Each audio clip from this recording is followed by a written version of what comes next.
What is going on, fam, friends? We're back again, day 1151 in a row of the Renaissance Man Show, and we got Rip Curl Readiness joining us tonight. So give me a second, and we're going live.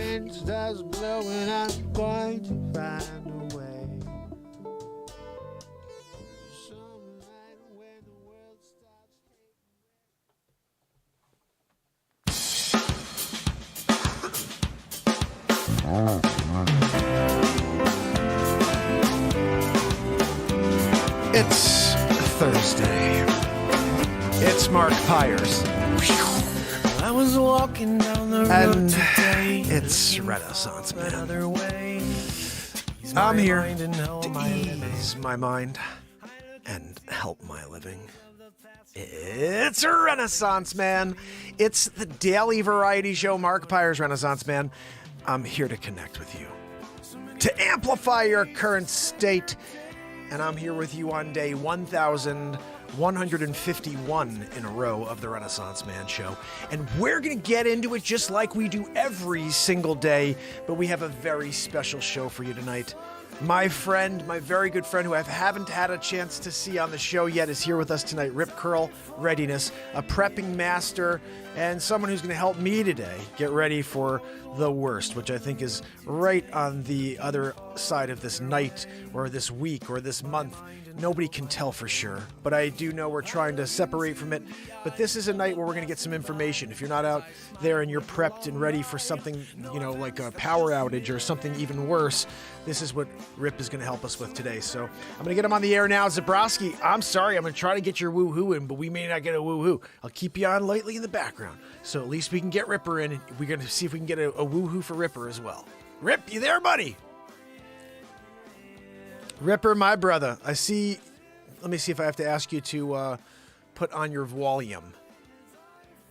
Hold on, let me click on over here. There he is. Hold on a minute. There I am. I'm looking for a Ripper. He's muted. You're muted, my brother. I'm going to ask you to start the video and see if we can get you to unmute. I think it's muted. There he is! My brother Ripper. Buddy, I think you're muted. Can you click your button and see if you've got the mute on?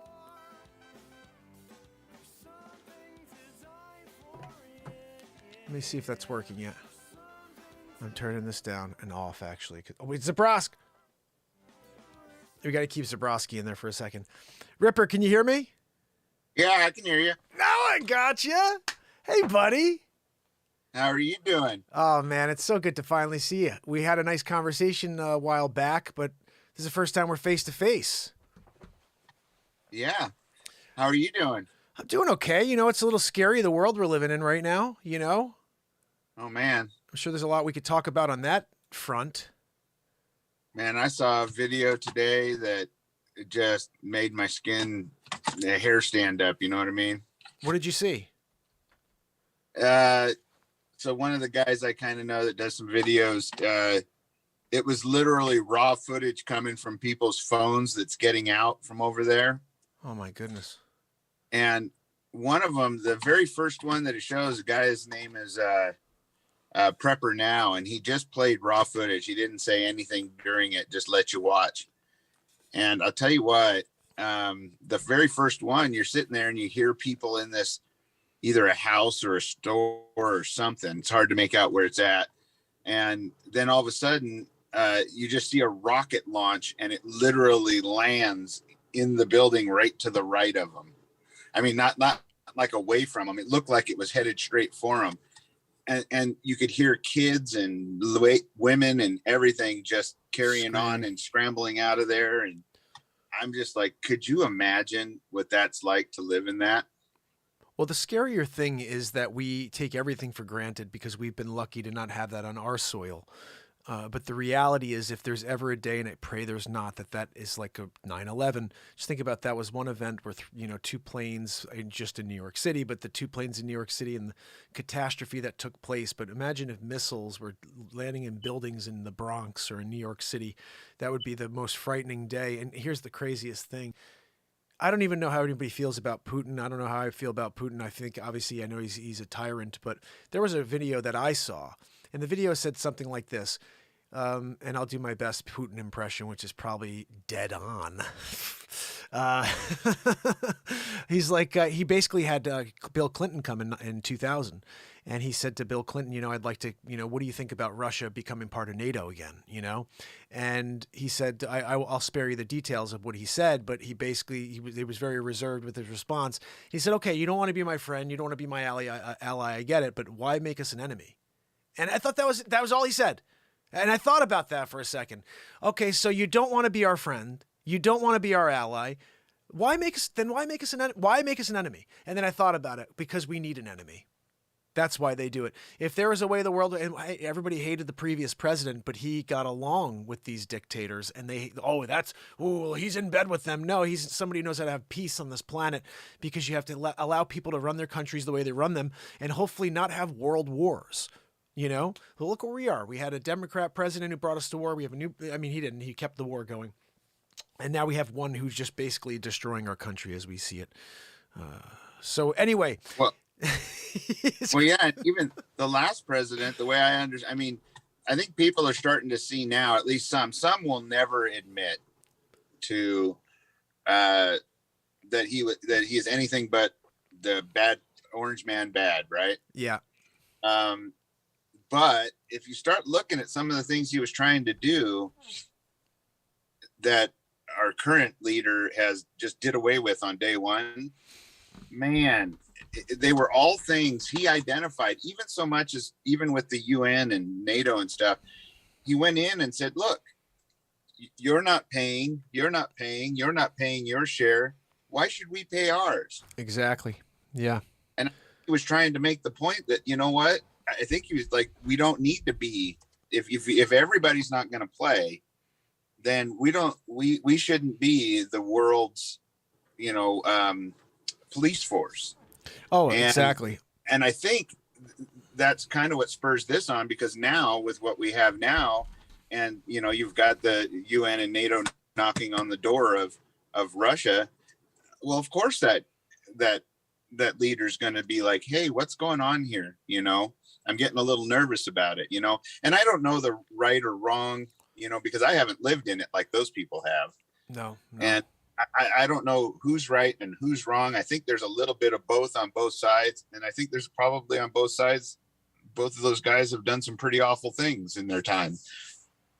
Yeah. Well, I think that I'm curious because I don't know much about the foreign, relations we have, but also what we consider to be a democracy.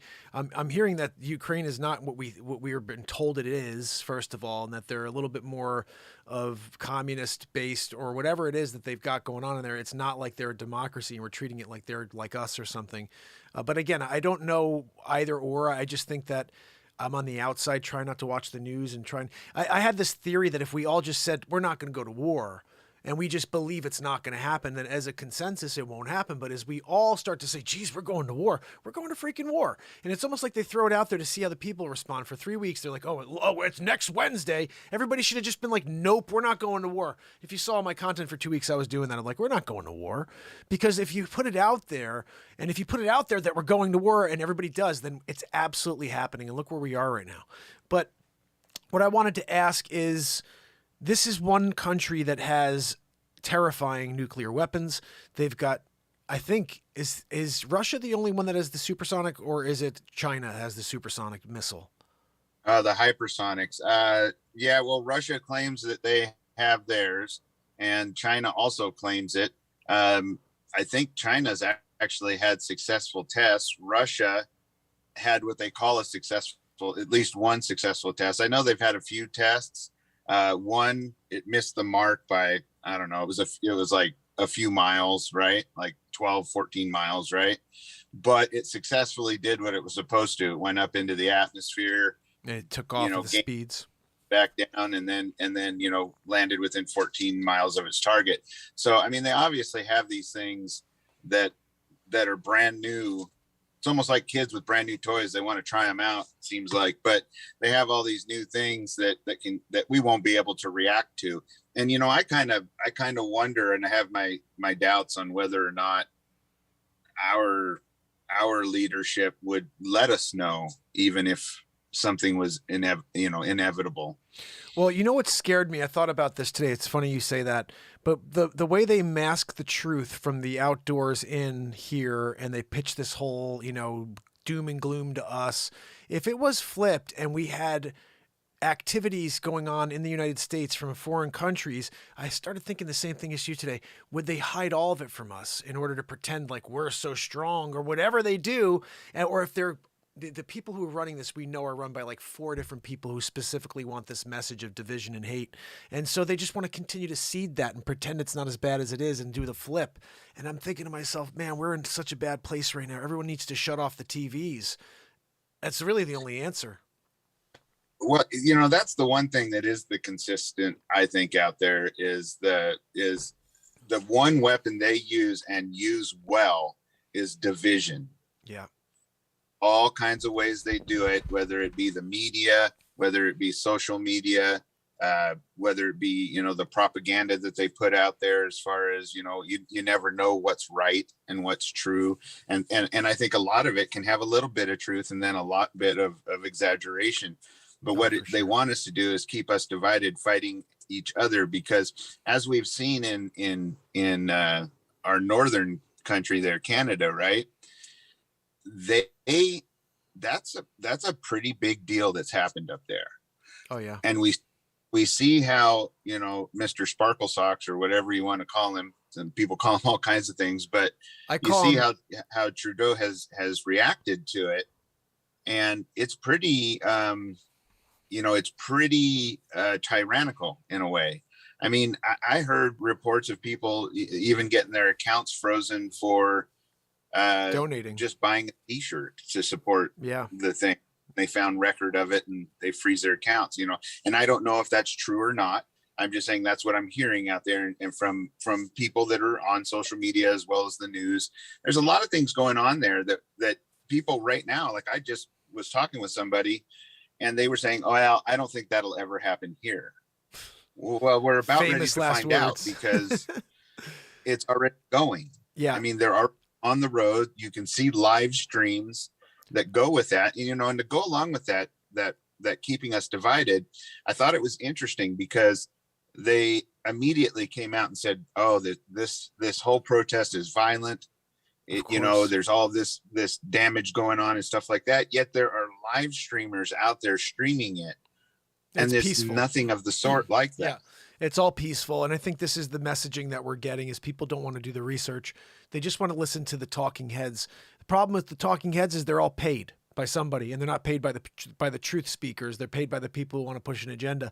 I realized something about 2 weeks ago, and I know we both try to tune into each other's stuff, but we have families and it's tough to do anything besides what we do here. But something I came across about 2 weeks ago is when you and I were kids, do you remember what our parents used to say to us when we'd go out to parties with maybe you brought your significant other, or was a girlfriend, or maybe it was your spouse and you're just going out? They'd say this specific thing. At least I remember, and I'm sure you do as well. Mark, when you go out and you're having conversations at cocktail parties or at dinner parties, there are 3 topics you never talk about. You never talk about religion, politics, or money.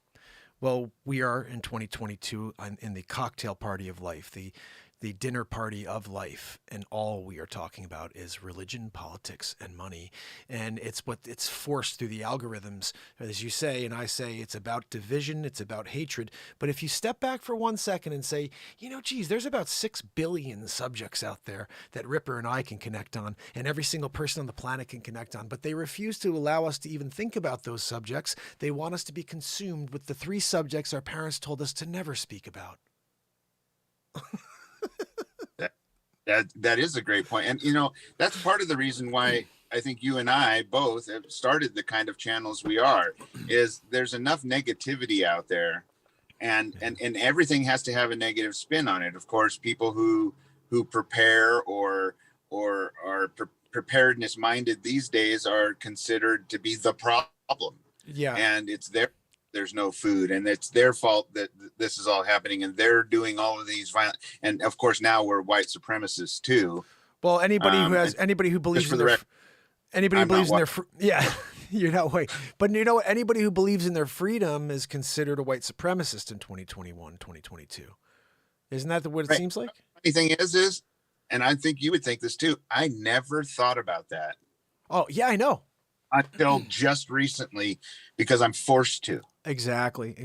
Well, we were brought up by parents who taught us to treat people by their actions, not by the color of their skin.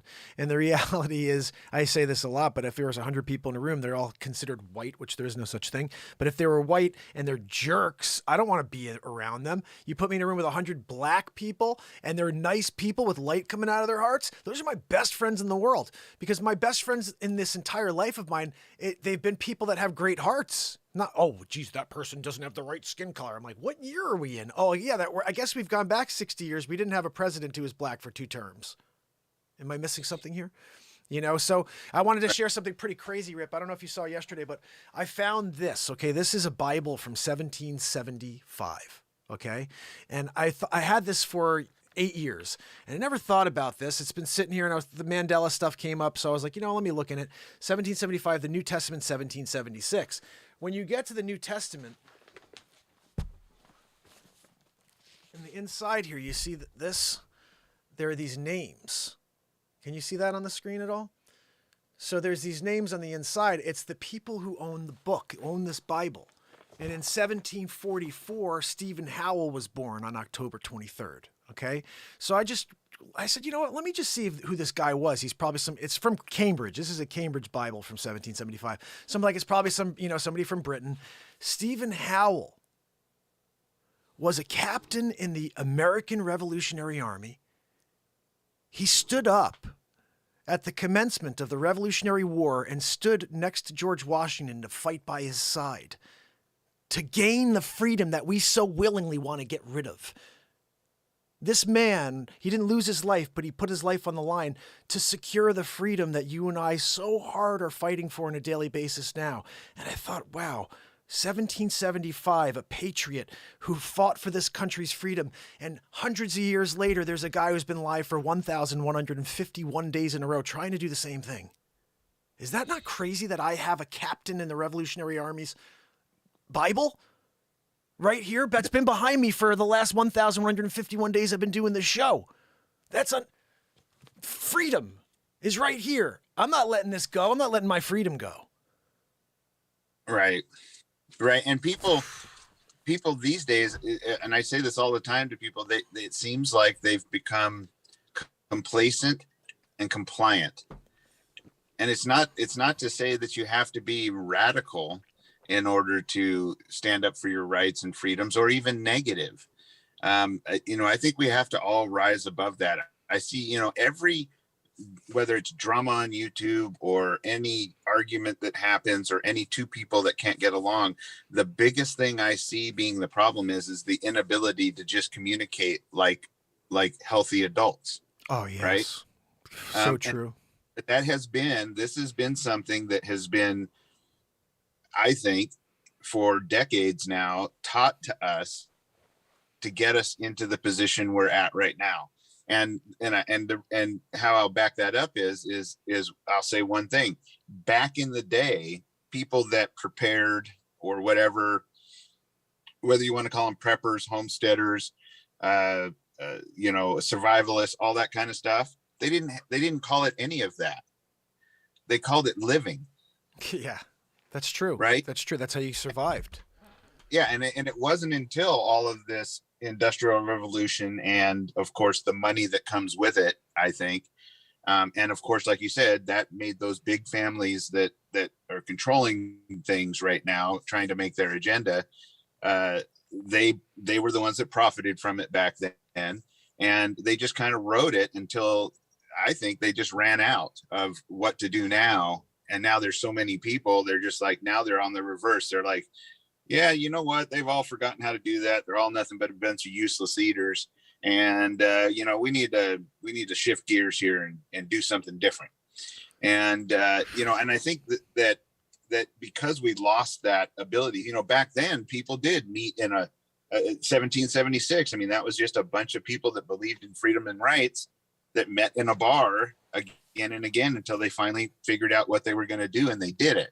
Now, I'm not saying that we have to have a necessarily another violent revolution and such, but we do have to figure out how to communicate with each other and get back to some of those old values. And it's not something that's going to happen overnight, but it is something that's easy to do.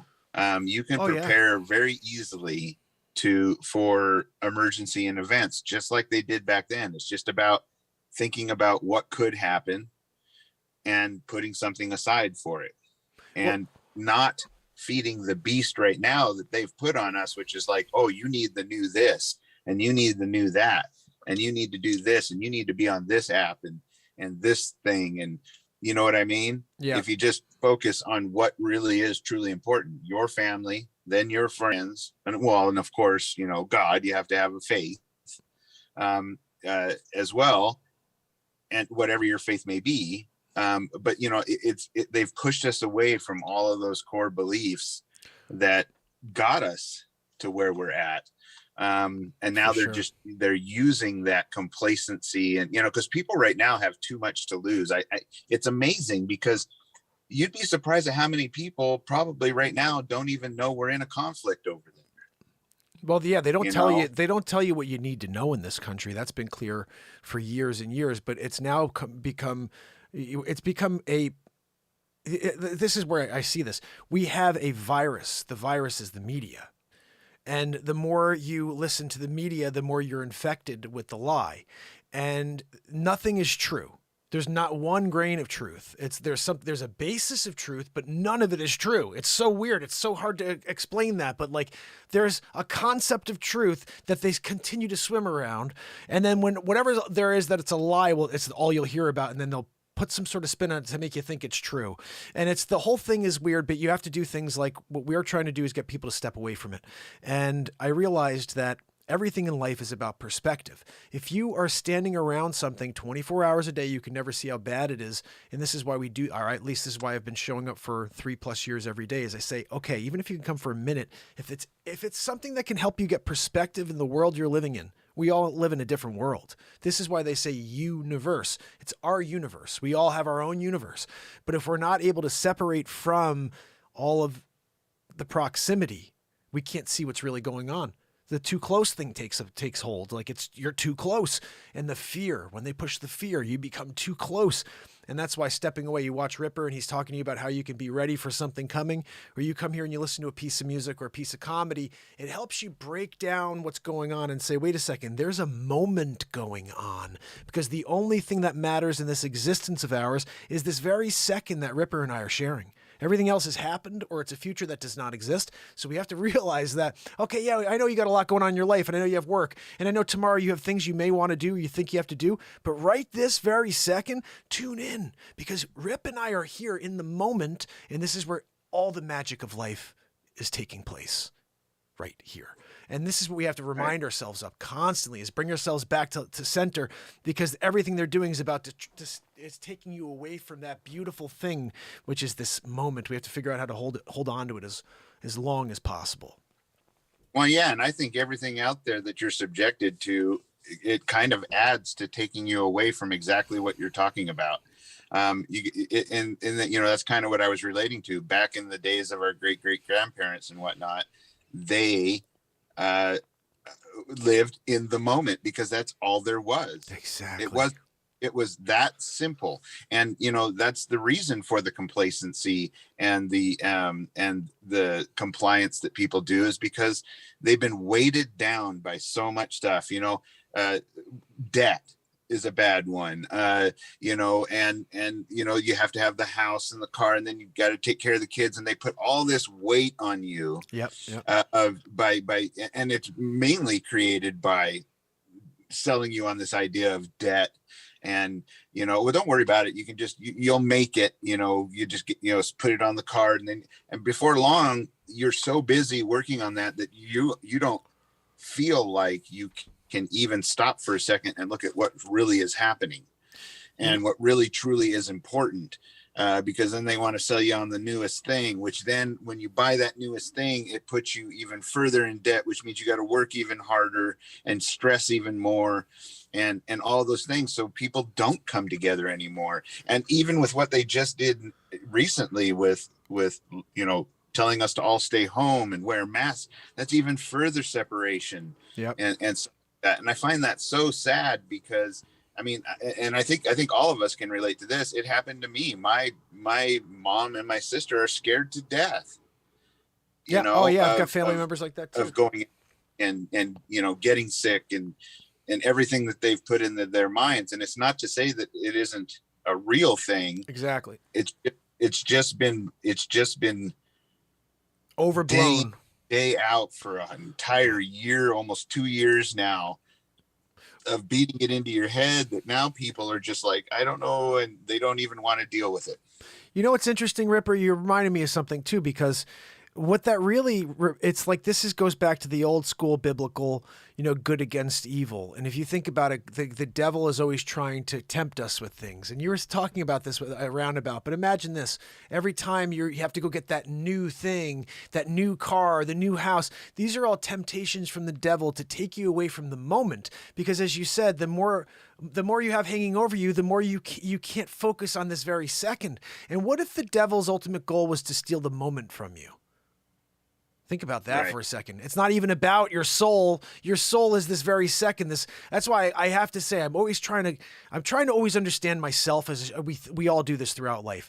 But when I sit down and think about 170 songs, 13 albums in 13 months, I say, how the friggin' hell was I able to write that much music and release 13 albums in 13 months? Like, it's not physically possible, is it? And then I realized it is, because I've been living in the moment for 13 months, writing songs when people ask me to write about topics and they just come out. And then when you're not thinking and you're not concerned about failure, beautiful things take place because you're in the second. That's something the devil can't take from me.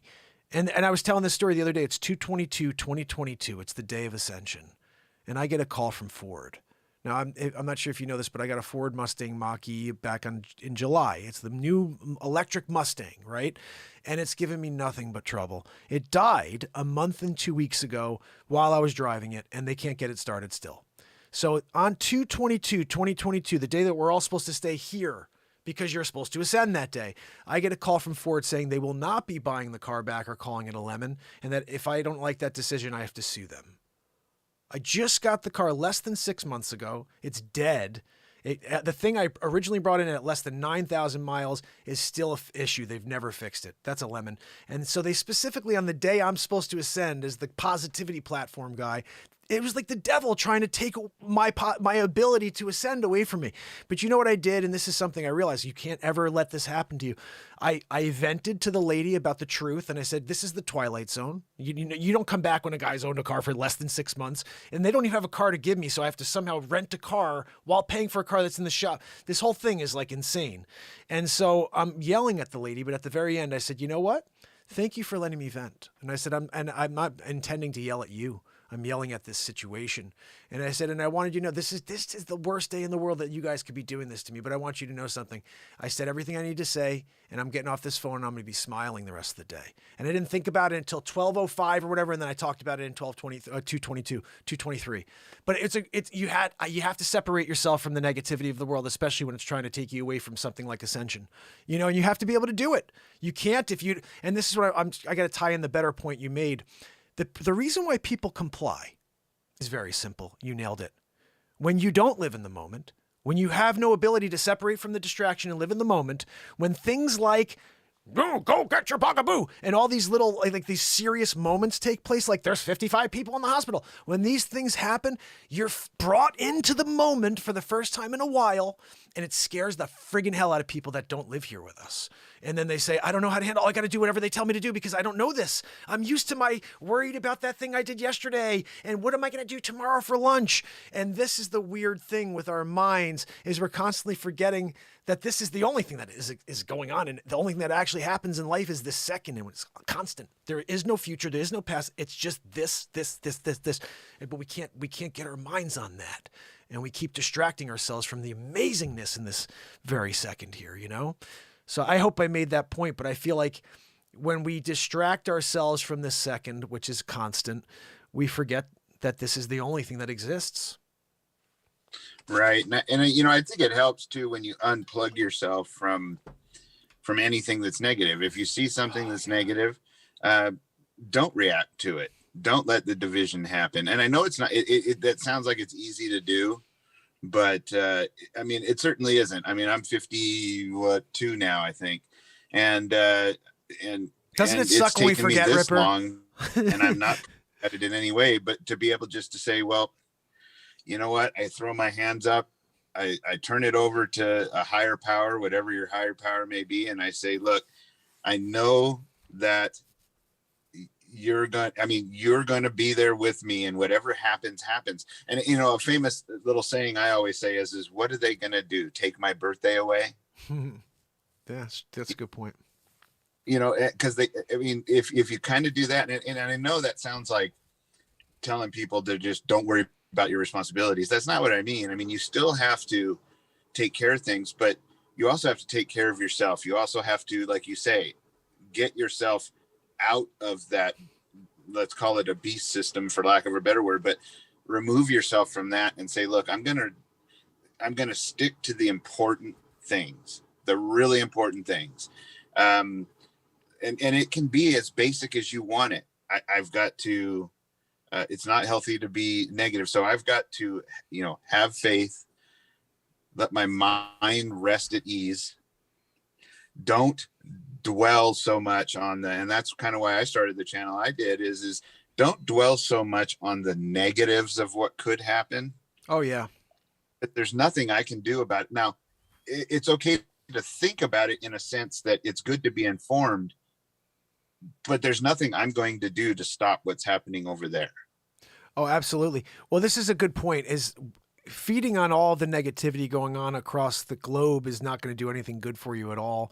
But the idea that you can try to feed yourself with positivity and keep yourself away from those negative thoughts is so powerful, because you could sit there and contemplate every scenario and variable, but what good is that? There was a, I think it was Jim Rohn who said something like, you know, life is really difficult. You know, it's so difficult that you won't get out alive. Nobody's going to get out alive. So if that's the case, you better make the most of it. We're all not getting out alive. So what the frig is the worst? You go and you hear no? Like, I used to love that thing. Like, you know, you ask a girl out or whatever and they say no. I'm like, oh my goodness, I gotta know. You're like, who cares? You know, but at least you there's something worse about regret. Nobody realizes the pain of regret is so much worse than the pain of a no. I will take 50,000 no's than one pain of regret. It's nothing worse than wondering what could have been. Do you think that they would have said yes if I asked, or if I'd done this, do you think it would have done X? You just do. And that's why whenever I have an intuition now, I just do it, because that's almost like you're robbing your soul of what it wants to do when you think of something and you don't do it. I had another idea today, like a new invention. I told my wife about it. She's like, that sounds pretty cool. And I thought she was like brushing me off at first. I'm like, do you not think that's a really cool idea? And she goes, no. And she came up with a cool name for it while I was like pushing on it. And she goes, yeah, and you could do this with the logo. And I was like, yeah. I was like, so you think it's cool? And she's like, yeah, no, that's cool. And she's like, but you know, and I said, look, when you have an idea, you got to go, because someone else is going to do it. If you don't, it's like, it's all out in the universe. We just happened to be in the moment channeling that thing. Like the beat seat was, I needed in the moment a drum that I could play while I played my guitar at a venue. And that's when I created that thing. It's like a solution to a problem in a way, you know? But in general, what I wanted to say, we obviously are on to tangents because of what's going on in the world. I'm glad you're on, because as far as it goes, if you were doing like a 1 to 10 on how well someone's prepped and ready for something that's coming around the corner, I'm like a -9, dude. Like, I'm not even joking. I don't got rice. I don't got freaking water. What are we doing, Ripper? I need to figure it out. You're definitely not alone in that, but you know, and that's kind of what I try to do is, I mean, there's a lot of people out there, you know, you can see all the clickbait and whatnot out there where it's like, you know, oh no, end of the world. You know, the top 10, this and the top this, that, and all of those kind of things that they put in there, and it gets people all riled up and whatnot like that. And what I'm trying to do is to say, look, because I mean, let's face it, right now, especially with everything that's going on, the reality is it's not really great out there. I mean, we don't need to be necessarily reminded of that. We already know it. Yeah. Right. Yeah. So now what can we do constructively that can help ease, our worries and prepare us better so that we can stay in the moment. And what I think of the moment is me and my family and my friends and being able to help who I can, but for us to be okay if something was to happen. And what I do is when I look at things like what's happening overseas, I look at it as what can I gather from that? And I've seen footages of, one way traffic going, it's the typical picture, but this is real life now. 4 lanes of highway going into the city with not a car on it, and 4 lanes headed out of that city that is cram-packed and moving at a snail's pace, right? Oof. So that gives me a reality to say, okay, and that's the other thing too. People that live here in America have never had to live that, right? They don't really know what that's all about. That but fear. What you can gather from it is, if you don't ever say that can't happen here, because it can, and it has, whenever there's emergencies, and most of ours have been natural disasters, things like that. But the same thing that's happening over there, if our power was to go out and not come back for a while, right? They're like, we don't know. It could be weeks. It could be months, right? That same stuff is going to happen. So how do I prepare for that? Well, the best thing to be is to make yourself so that you can stay like at home. At home is your home base, right? Yeah. So you got to think about it as you want to avoid being stuck in that traffic. Yeah. Now trying to get something. Yeah. You want to avoid having to go out and get something last minute, because there's going to be other people who are panicked. And when people are panicked and their kids are hungry and things like that, people do things that they wouldn't normally do, right? So if you're thinking about your own preparedness, you just think of it that way. And it doesn't take much. Like, I did some videos where it was just like, I call it scrounging for preps, right? So I would go and find all the change in my car from that week. And I would go into my kids' cars, which were always a mess. And if their cars are a mess, they know I have the right to go in there and clean it for them. And I get to keep all the change that's in the car, right? Because they throw it in the side handles and things. And I'd take the cans in and things like that. And I'd come up with, the minimum was $5, right? If I couldn't find anything, I spent $5 out of my budget, right? Uh-huh. Which is nothing. For most people could do that. Yeah. And then anything I added to that, from finding change or even mowing the neighbor's lawn for $10, whatever, there's always a way. And you can take that, and I showed people usable things they could get that would help them. And some of the biggest ones is, the number one thing you have to survive is water, right? Yeah.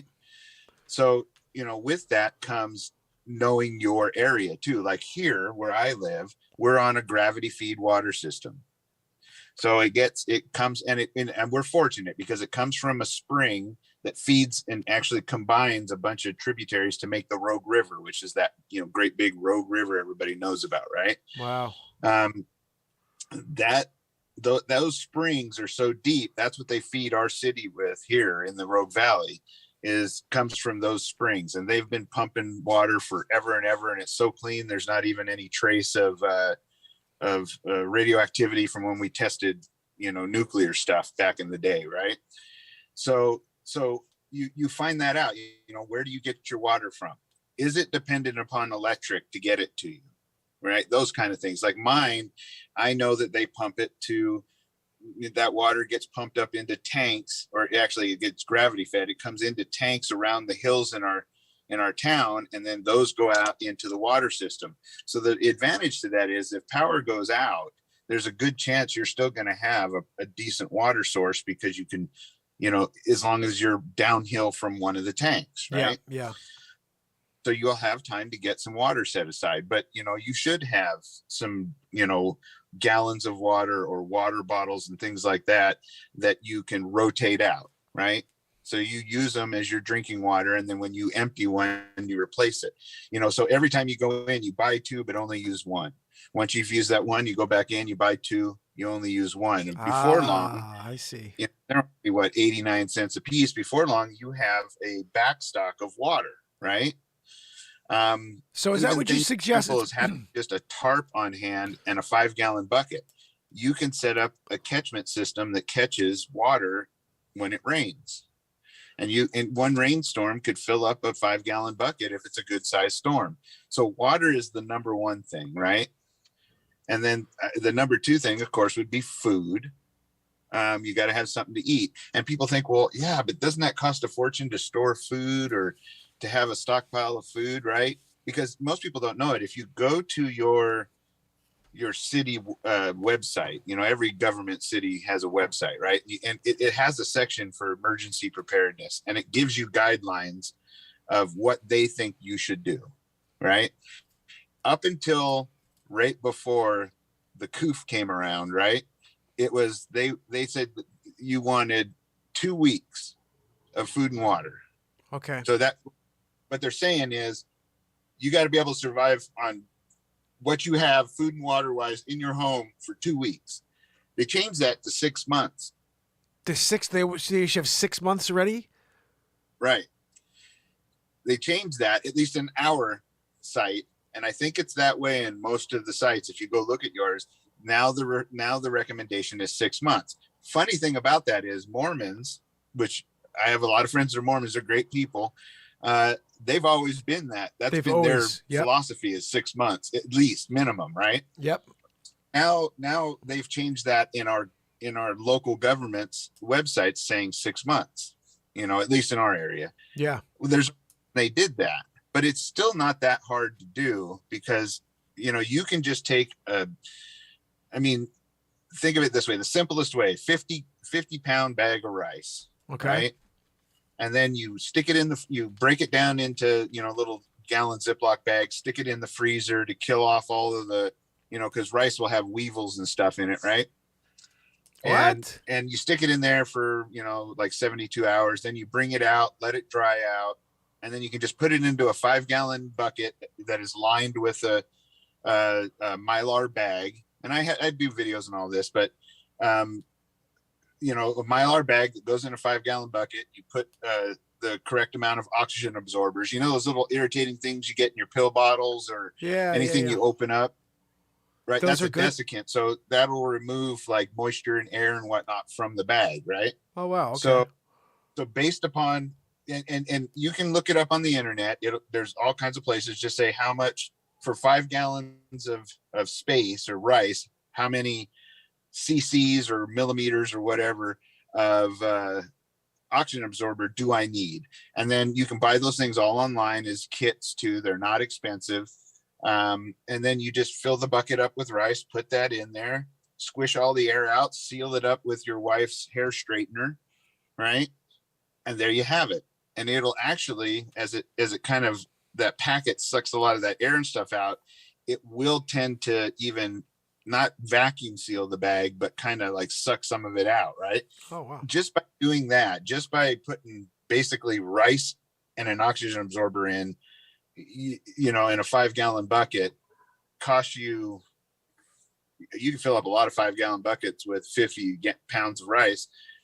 That in itself, it costs you maybe, well, now the prices are different, but when I did it, it was like $25 for the 50-pound bag of rice and maybe another $25 in supplies, buckets, things like that, right? And that'll last for 25 years. No, the way you prepare it will be safe for 25 years. Be safe for 25 years, yeah. And how much, so just say 50 pounds, for example, how many days of food is that for how many people? Like, do you know how to break that down? Where it's enough where you're rationing? I mean, you need at least, I don't have it right in front of me, so I probably wouldn't quote it right, but you need at least, I mean, some places say the minimum is like 750 calories a day, you know, for survival purposes. That's pretty low, you know, but you somewhere between that and say 1,500 calories a day, right? Okay. And so let's figure out and I don't have my computer thing with me right here, but you figure out the calories of the rice, you know, how much, you know, a serving of rice is calorie wise. And there are things that you can add to it too. Like, you know, if people they can can meat and things like that. But, you know, rice is a good filler that, like, I'm from Hawaii, right? Every meal has rice. period. So no matter what the main dish is, your main portion is rice, and then you have your vegetables and your protein, right? Okay. So that's kind of how you want to think about your preparedness. And So that's rice kind is of one the of the things, biggest. I'm Okay. still learning in this too. I'm not a professional in this. There are people that are probably more qualified than I am, but that's one of the things about my channel is that this is like a learning process for everybody. That's what I love. That's what I love. I also love, and this is just a side note, but I just love your attitude and the fact that you've got you just got such a great vibe. I just love you, brother. I really do. Every time I see you on and I see one of your videos and you're like, hey guys, I got one for you today. And I'm like, Ripper, it's just like, that's my brother right there, And so I'm always glad when I see a piece of content. I find that you probably are dropping more than I see because I feel like they don't want us to connect. So it's a weird thing because I'll see stuff, but not like every day. And you're probably dropping stuff every day, I imagine. So that's the thing that's really weird is they're not really shifting all of, like even Wages. When my brother, happy birthday, brother, by the way, it's Wages' birthday today. Birthday, Wages. Yeah, brother, happy birthday. But same thing, when Wages puts something out there, I used to see things like every day, and now it's like random. I'll see Tommy but it's not like all the time now. They're shifting the algorithm in some weird way. But I think it's because they're nervous about what's going on with the war. Like, I don't know. There's a lot of weird stuff going on right now. I just think you got to keep doing what you're doing. And I think that we need more platforms that are bringing a positive message. And even when they're doing something like learning along with the viewers, they're doing it from a kind heart and doing it hoping to give somebody an opportunity to do something better for themselves. That's why it's like, okay, you're learning as you go. I'm learning from you because I'm a literal idiot when it comes to how to prep, so it's like, and then there's someone maybe in the chat who's even worse than I am, which is, I don't think there is, but so, okay, let me ask you one question. So I love this concept of you bring a 5 gallon or two 5 gallons, you use one, you keep one, and you keep doing that. So you're just collecting on 5 gallon waters, right?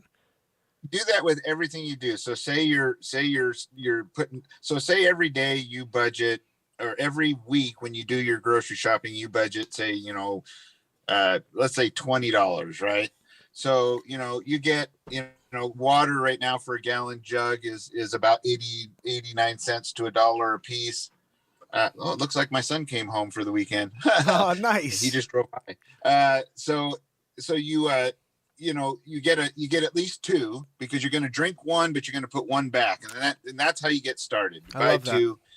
And then like when you get cans, say you have on your list that you needed 3 cans of beans. Well, go get another 3 cans of beans. Okay. And then aside. So double everything you do when you can. And that way, when you use those 3, now the shopping list says you pretend those other ones don't exist just for a little them. while.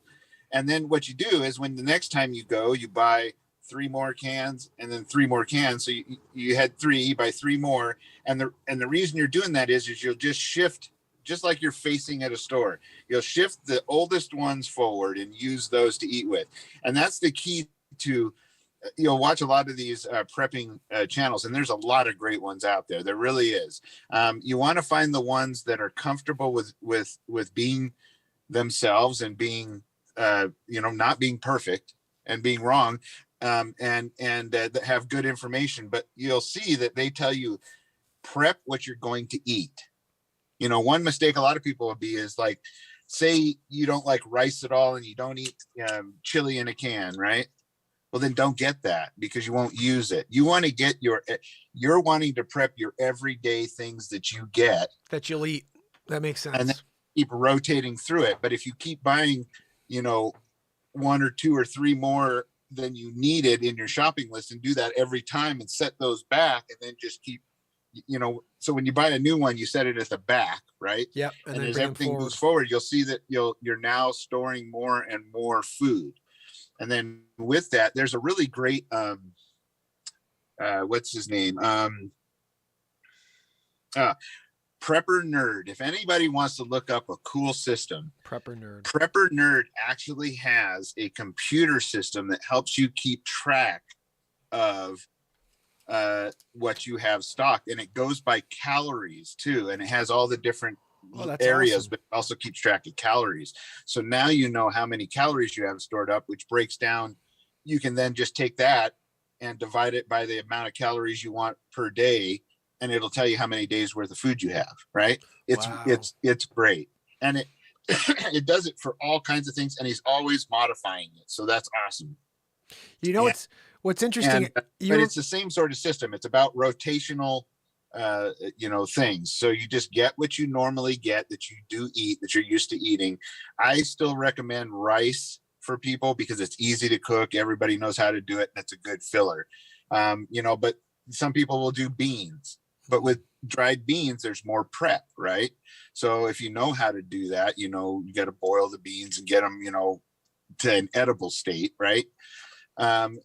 Then that's fine. But if not, maybe stick more to the rice and to go with your stuff. And then you just keep rotating it. Now it'll take space to do. So you got to have, like a little area of your garage where you can set this aside, or someplace. Maybe it's better if it's in the house, like a room you don't use much, because, you don't want you want your stuff to stay between like 70 degrees at the most. Right. And then, you don't want it to get any hotter than that or any colder than, say, 35 degrees or something like that, right? Which most garages, because they're insulated, stay right about that range. Yeah, I'm in the 40-degree range. You know what's interesting? Right. I was thinking, because when I was growing up, I grew up in a town with a Mormon church, and almost all my friends were Mormon growing up. And I remember many basements where they had specific rooms. That's all it was just food. And I remember being like, why the frick do you guys have so much food? And they'd be like, it's our prep. And I remember being like, what do you mean? And like, they think something's happening, they're ready to go, something's going to come, and they're all ready. And so it's like, apocalypse one day, 6 months of food. And I didn't know that was the time, and that's how much they have, is 6 months worth. But I got to tell you, I remember like a vision in my head where they have racks. It was like you walk into a room, restaurant racks with the silver ones, and they were filled on both sides. And I'm like, are you guys a restaurant or something? They're like, no, we're Mormon. I was like, what is going on here? But the reality is, and this is going back to what you were saying earlier, is like, people would say, oh, you're at fault for taking and prepping. No, I'm sorry. You need to prep, first of all. And secondly, when it all goes down and someone's coming and knocking, sorry, you've been fair warned. And I'm one of the ones who's been fair warned. And that's why, like, I never understood the simplest concepts of, and I didn't think 5 gallons. I was actually thinking like cases of water, but nobody wants bottles of water. I should get one big 5 gallon, you pour it into glasses. Like, you're already getting me to think about, keeping things light, slim and trim, and, gallon jugs and stuff like that. But yeah. And I'm going to be doing here, recently I did videos on repairing the roof that was out. So some of my stuff is stuff that you might have to do yourself. Like, I mean, it's not like there's going to be contractors out there doing all kinds of stuff for you if things are, like they are overseas right now, right? Yeah. So you're going to have to do those things yourself. So I replaced this roof here recently, but one of the things I'm going to do now is I'm looking to get the materials. I've already got a 55 gallon food grade plastic water drum, right? And I'm going to basically just buy some gutter and put it on the roof, and I'm going to make a system where the downspout comes into the that's awesome. the tub and goes through a screen that filters out all of the heavy stuff, right? So that the water just goes down in there, and or a filter system. And so it'll go into the 55 gallon drum. And then when it fills up, there'll be an overflow at the top that just lets it spill out onto the lawn. Right. Oh, wow. So then, no matter what, you got as long as it's raining, I have a 55 gallon drum being filled up with water. Now, yeah, that may not be water I necessarily drink out of, or I won't drink out of without filtering it, because you got to figure it's coming off of a roof, asphalt roof. But it'll be water to use for washing or, hygiene, that kind of thing. And if I needed to, and my water stores got out, I could run it through a water filter system, which I did a video on that too, where everybody's heard of the Berkey filters, right? But they're 300 and some odd dollars or more for a Berkey filter, right? It's a gravity feed where you fill it up, you put the icky water in it, and it filters through and then drips down into the bottom canister. And they hold about like 3 gallons, and then it drips through. So you have 3 gallons of clean water, right? Wow. Well, you make that out of 5 gallon buckets, Walmart buckets are food grade buckets. They say it on the bottom, and you can buy a kit for $30 that has 2 filters and all the fittings you need to make 2 buckets into a gravity feed water system. And it's the same filters they use for the Berkey? They're a little different. They're not Berkey filters. You could buy Berkey filters, but they're expensive, right? But these are the ones that I had in that video, and it'll tell you where to find them. Is they're like Berkeys. They're a ceramic filter that have charcoal, and they're silver impregnated as well. And then they have an oversock that goes over them just for like big chunks. And then it just slowly filters through that, and it doesn't let it, the filtration is so small that it doesn't let the the bacteria and things like that, or the spirochetes and all that kind of stuff getting through. So it basically filters the water, so that way the bottom one has a spigot. You can just have clean water. That way you don't have to wait for it too. You just fill it up, go do other things, and then walk away. Yeah, that's cool. Now, obviously you did it. You said, what does it taste like? Just tastes like water. And so it comes through. There's no weird flavor from it having icky, like you said, icky stuff. It actually filters out the flavor too. Like really, really muddy water, you might have to run it through a couple times, but I've drank it just after one time.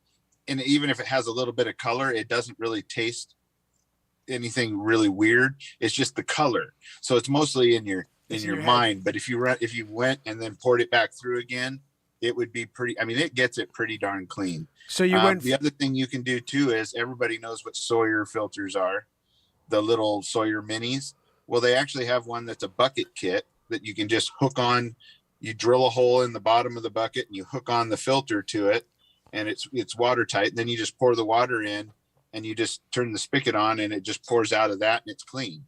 And, the Sawyer minis are pretty good filters. They can do 100,000 gallons. They claim on there. Wow.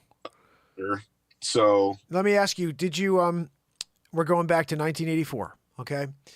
We're in with the Fratellis, Goonies, and Chunk says he wants water. A 1985. They bring out that disgusting stuff that's like, doesn't look like water.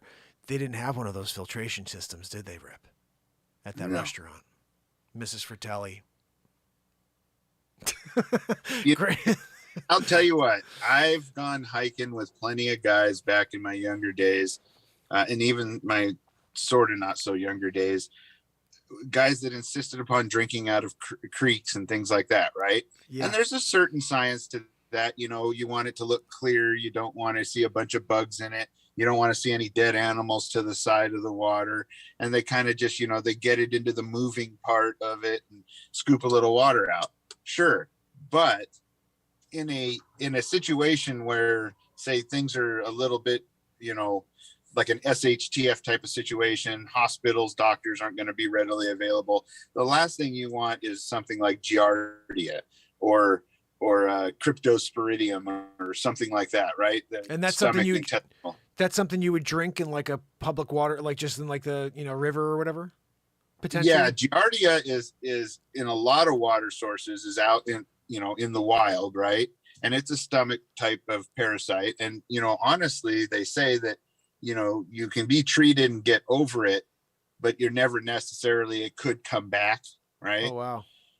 But so you don't want to ever really take that risk. I mean, I've been out hiking. I always took a pack filter, the kind that you put one hose in and you pump the water through it and then it comes out clean, right? Okay. Because you don't really want those things. And two, like a lot of areas here in Oregon, they have free range, right? For certain times of the year. So you've got, cows are not the smartest beasts on the planet, and they like to kind of like poop where they drink, right? Well, that doesn't necessarily bug them as much as it bugs you, because the last thing you want is E. coli, right? From animals, pooping in a water source. You don't want that in a situation where you don't have doctors, say, readily available, right? That makes sense. Yeah. And that's the whole part too of prepping is the biggest danger, like I always tell people, when SHTF happens or an emergency situation or whatever it may be, what's it going to look like when you wake up and look outside? Well, it's going to look like every other day at first. Ooh, right? Wow. Good point. Yeah. So you're going to look outside and think, oh yeah, no big deal. Right. Well, it doesn't take long. If a supply chain is disrupted, if power is out for a long time. I mean, look at Texas. It was out for 3 days. The power was out solid, and basically the stores were empty. All of the perishable food that didn't get sold off was outside rotting because the power didn't come back. And like I said, the stores were empty at that point. Within 3 days, 3 to 7 days, you're going to have people desperate, right? Because they're going to go to the stores. They're not going to see anything. That's what you're trying to span and avoid, right? You want to be able to stick at home, have what you need to,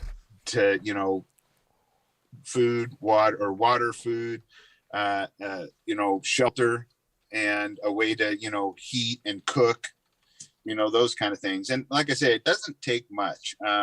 There's plenty of, I try to focus on the inexpensive items you can use and find out there to take care of the things you need to.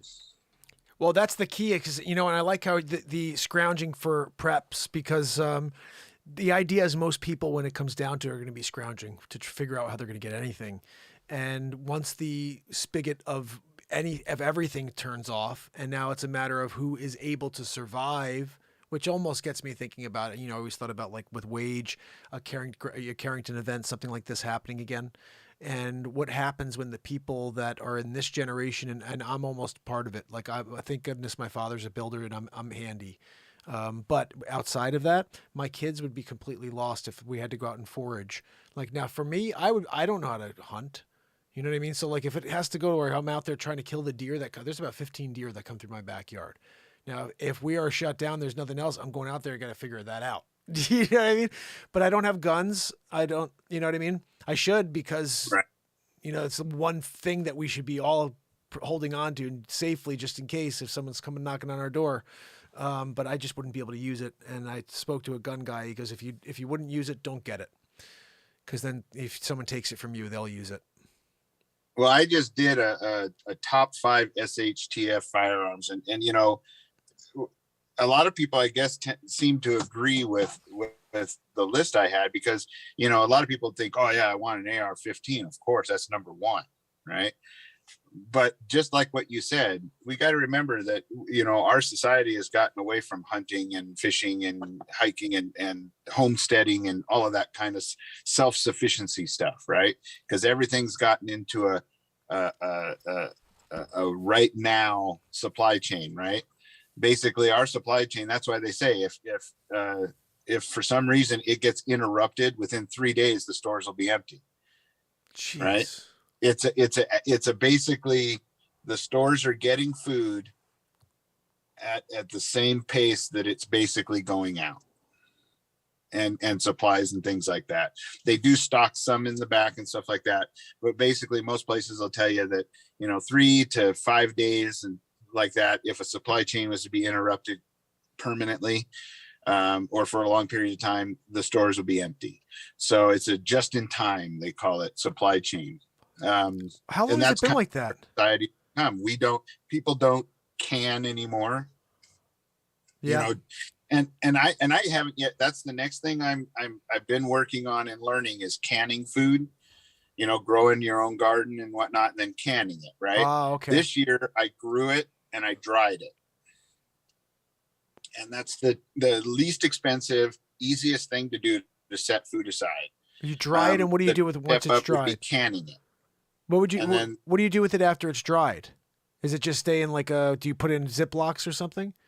Essentially like the rice. I put it in, well, you could put it in Ziplocs with an oxygen absorber in it, or I do it in a vacuum sealer. I throw the dried food in there with an oxygen absorber and then vacuum seal it shut, and that'll stay for years that way. Wow. Right. Okay. And you're drying things like vegetables and stuff like that, and fruits to rehydrate them later. And the fruits themselves, you can just eat that way, dried like that. and they're really good. I mean, everybody's had dried Yeah, they're fruits delicious. that they buy in the store. But Froze it's as simple as just putting them in a machine that basically runs and dehydrates them. The only thing you have to really do is when you buy the dehydrator, there's a book in there and it'll tell you how to prep it. Some things you can just put in there and dry it just the way it is. Some places, some of them want you to blanch it, which just means real quick, throw it in boiling water for so many seconds and take it out. Oh. And then you can dry it. And then others, you give it like a citrus bath, like a mixture of lemon juice and water. And it tells you how to mix it, and then you like apples in that way, and all that does is it keeps it from browning, so that it'd still be fine. If you put apples in a dehydrator and just dehydrate them, they'd still be fine. They just look a little less edible than when you soak them in for 30 seconds or a minute or 5 minutes, whatever it says to do on the book, in lemon juice and water, because then they just look like they're white and they look pleasant to eat, right? So you're almost opening up all of the spores or whatever. You're opening the thing up probably with the citrus, right? So it's once you put it through, it's actually allowing it to fully, as opposed to just throwing it in. So I there's probably some sort of scientific reason behind that. Right. I even did it with eggplant, which everybody's like, eggplant, right? Eggplant's actually pretty good when you cook it right. But I did it with eggplant. It looks kind of gnarly, but when you eat it, it just tastes like nothing. And the thing about that is if I'm starving, I'm absolutely good with something that tastes like nothing, as long as it keeps me from being hungry. For sure. No, that makes sense. Yeah. So this summer, what I'm going to do is start working on and doing videos on canning and stuff like that. And there's a great channel out there called Ghost Prepper. He does what he calls the canimals. And literally, if you want to learn how to can, he basically does a live stream, and they're usually really long because basically you're canning along with him. Oh, no way. Yeah, and he has usually 3 or 4 other people that come up on his panel that can with him, and they'll pick something like, next Saturday we're going to can bacon, or we're going to can potatoes, and everybody who wants to do it can either can come and do it on the panel or do it in the chat, and they walk you through every step of doing it until it's complete. I love it. They usually run like 3 or 4 hours and something like that, the lives, and they talk while they're doing it about subjects and about whatever. And it's kind of cool because that's the biggest fear is people when they're pressure canning, especially, they're afraid where they're going to just blow the thing up or whatever. Right. It's really not that hard.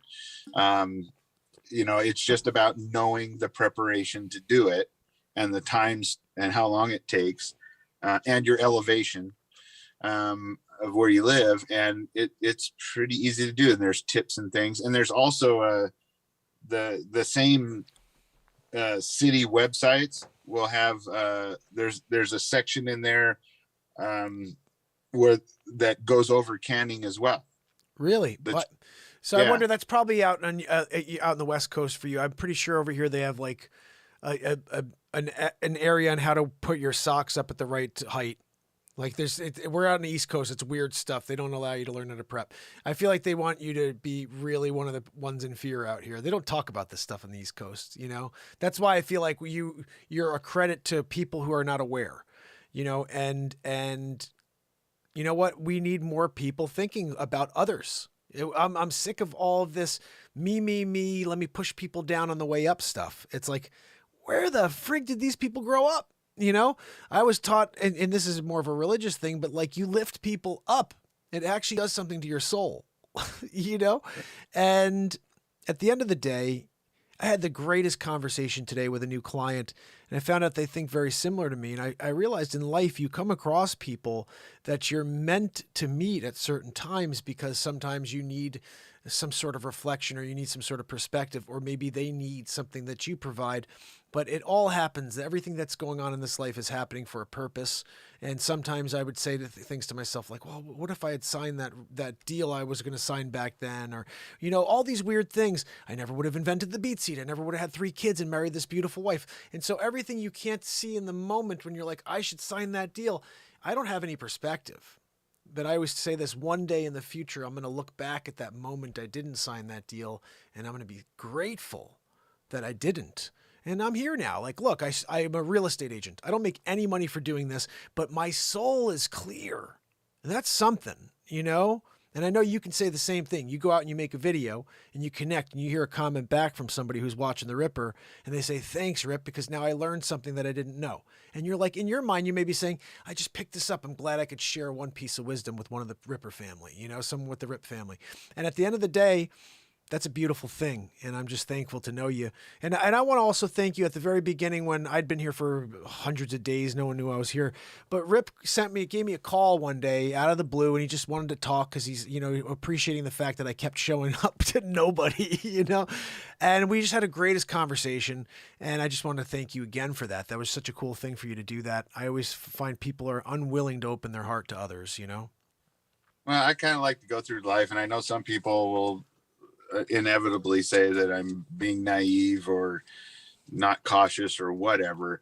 But, you know, I like to believe that when the time of need comes, right, that there is going to be, I like to think, a good portion of the community that's going to come together and be there to help each other. And, you know, if you look at some of my earlier videos, you know, before I kind of got focused on exactly what I was going to be doing and how I was going to share this positivity with people, you know, we had those fires down here in Oregon that were started up, and it, you know, it burnt down 2,800 homes when it was all said and done. Wow. And, you know, I mean, literally, like, some of them, I remember as a kid, like this mobile home park, I had done most of the awnings and skirtings and things in there working with my dad, and it literally was gone.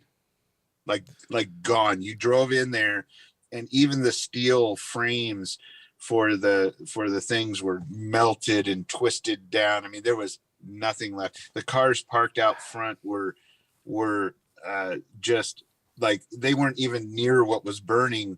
They were out parked front and they were gone. You know, they were just, the rims were melted into the concrete or into the asphalt. And I remember driving around and seeing this. And as the days progressed, you'll see some videos in there where people were just coming and set up at Walmart and were bringing food and clothing that they didn't need anymore, and just shoes. And, you know, people would go into Walmart, buy a bunch of bathroom supplies and just leave it there.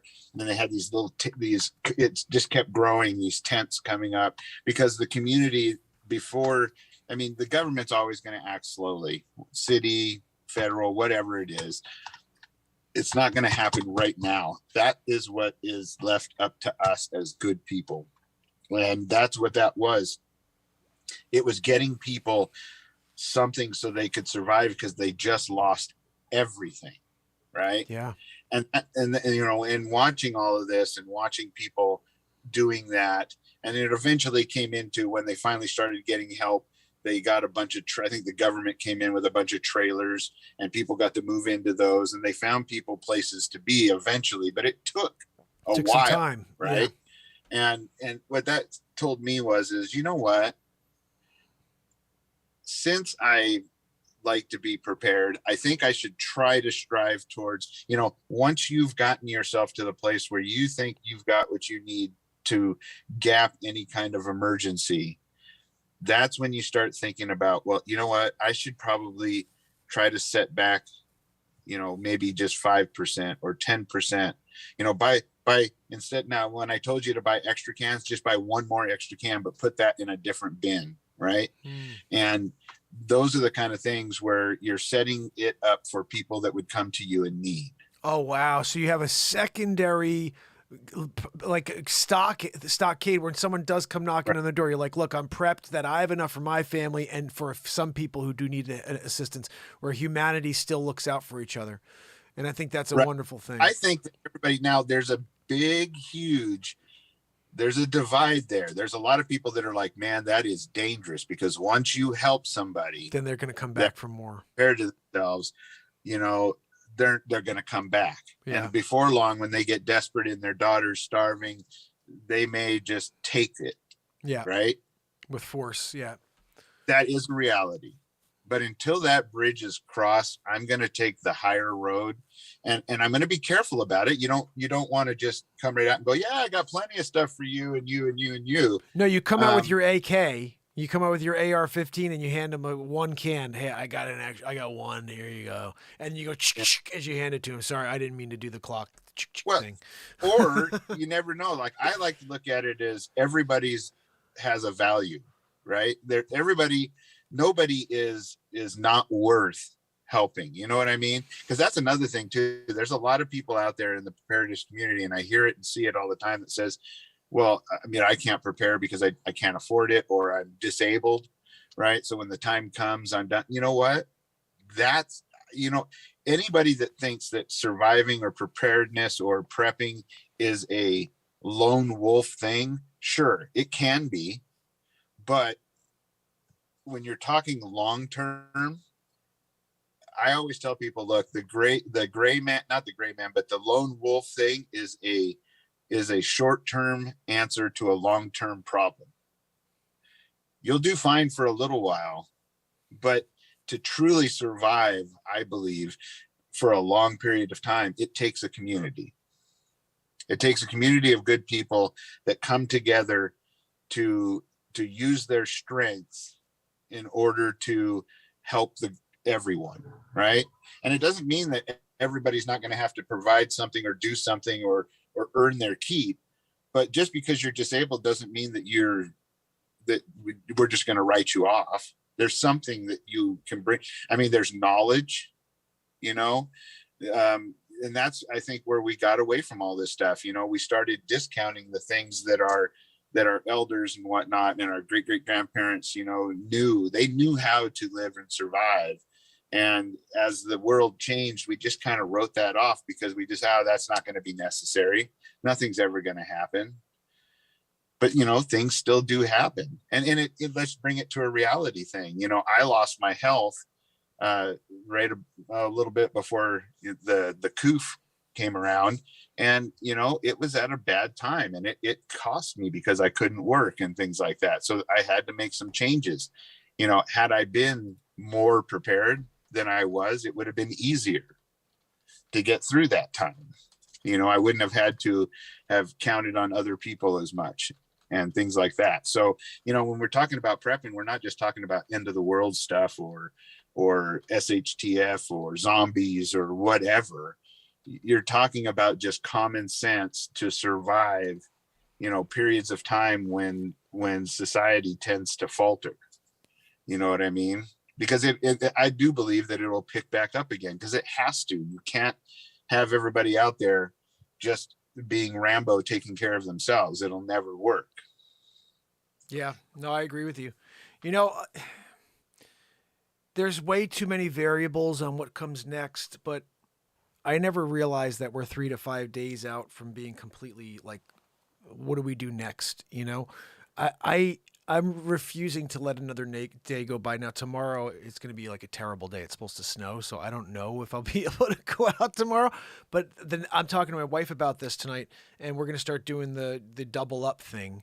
And whatever we need, we're doubling up. And as far as I can get from you so far, and we'll talk offline possibly too, but rice, beans, anything that we'll actually eat. We're not going to buy crap that's going to sit there. And it's like, oh, I don't like that when I liked things, I'm going to force myself to eat something I hated, like anchovies or whatever. But anything that's in a can's okay. Or is it, you're looking at expiration dates, assuming, right? Well, expiration dates on cans and stuff like that. And there's a lot of sites out there. I mean, I'm not a doctor and you're not either. And we're not gonna, we're not the FDA either, but the FDA has guidelines they have to go by. So they have, a shelf life that they go by. But, honestly, if a can, there's been people that have cans that are from way back, because I think they say canned food lasts anywhere from like 5 to 7 years, something like that. Okay. The expiration date will be sooner than that from the FDA, and then even at that, there's been ones that are older than that. As long as the can isn't rusty, bloated, dented, things like that. There's been people that have eaten some pretty old stuff. I mean, there's YouTubes out there that show it, but yeah, now I gotta go look at that. Rotating it, you don't really need it to last more than, say 5 years, right? Because you're going to just keep rotating it through. So most of your stuff probably won't, once you get a stockpile built up, won't be any older than a year or two, right? It's getting to that point. So, canned foods are good because a lot of meats are canned that way, and whatnot. And that's where the evolution into canning came too, right? Because when people pressure can, they pressure can the same things that they can in steel cans, except it's something that you can redo and do again and again and again. Interesting. And you can keep the things that you're growing and stuff like that. But the basics is starting off with water, rice, beans, some protein sources. And a good one too is look for sales on freeze-dried foods, things like that. I have a certain amount of freeze-dried foods, like Augustin Farms right now, I think has some big sale that I heard that was pretty inexpensive compared to what it usually goes for, where they freeze dry it. So freeze-dried food will stay for literally ever. I mean, they of course have an expiration date on them because they have to, but freeze drying, the process of it is really, really the best way to do it. The problem is if you go and buy a freeze dryer, they're expensive. They're anywhere from $3,000 to $4,000, right? So you're talking about spending an awful lot of money on something that is a what if situation. People have a hard time doing that, but it is the ultimate, because freeze drying, it just takes all of that moisture out of it in a way that it just makes it last. I mean, it's like the big brother I think of as compared to drying it, right? Because drying it, there's always a certain amount of moisture left in it. So it'll eventually go bad, if it's left too long. The freeze drying, that is really a way to go. I mean, if I had the money, sure, I'd do it. You get a freeze dry. You don't have to. Yeah. I mean, hey, look at Survivor. Those guys last 30 days on like Scraps, rice right? with weevils in it, right? Well, at the beginning. Anymore, I don't think they really have to do all of that kind of stuff. But now, hey, I want to say something though, real quick. When you were talking about hunting, that's another one that comes up. You get a lot of people that say, well, hey, when that time comes or whatnot, if I need food, I'll just go out and hunt it, right? Yeah, that'll work for a little while, but you got to remember, you and a million other people are thinking the same thing. That's true. Yeah. Right? And in the 30s, if you go back and look at in the Depression era, in some areas, usually areas that are closer to big population hubs, right? Like, places like New York City or, big cities, right?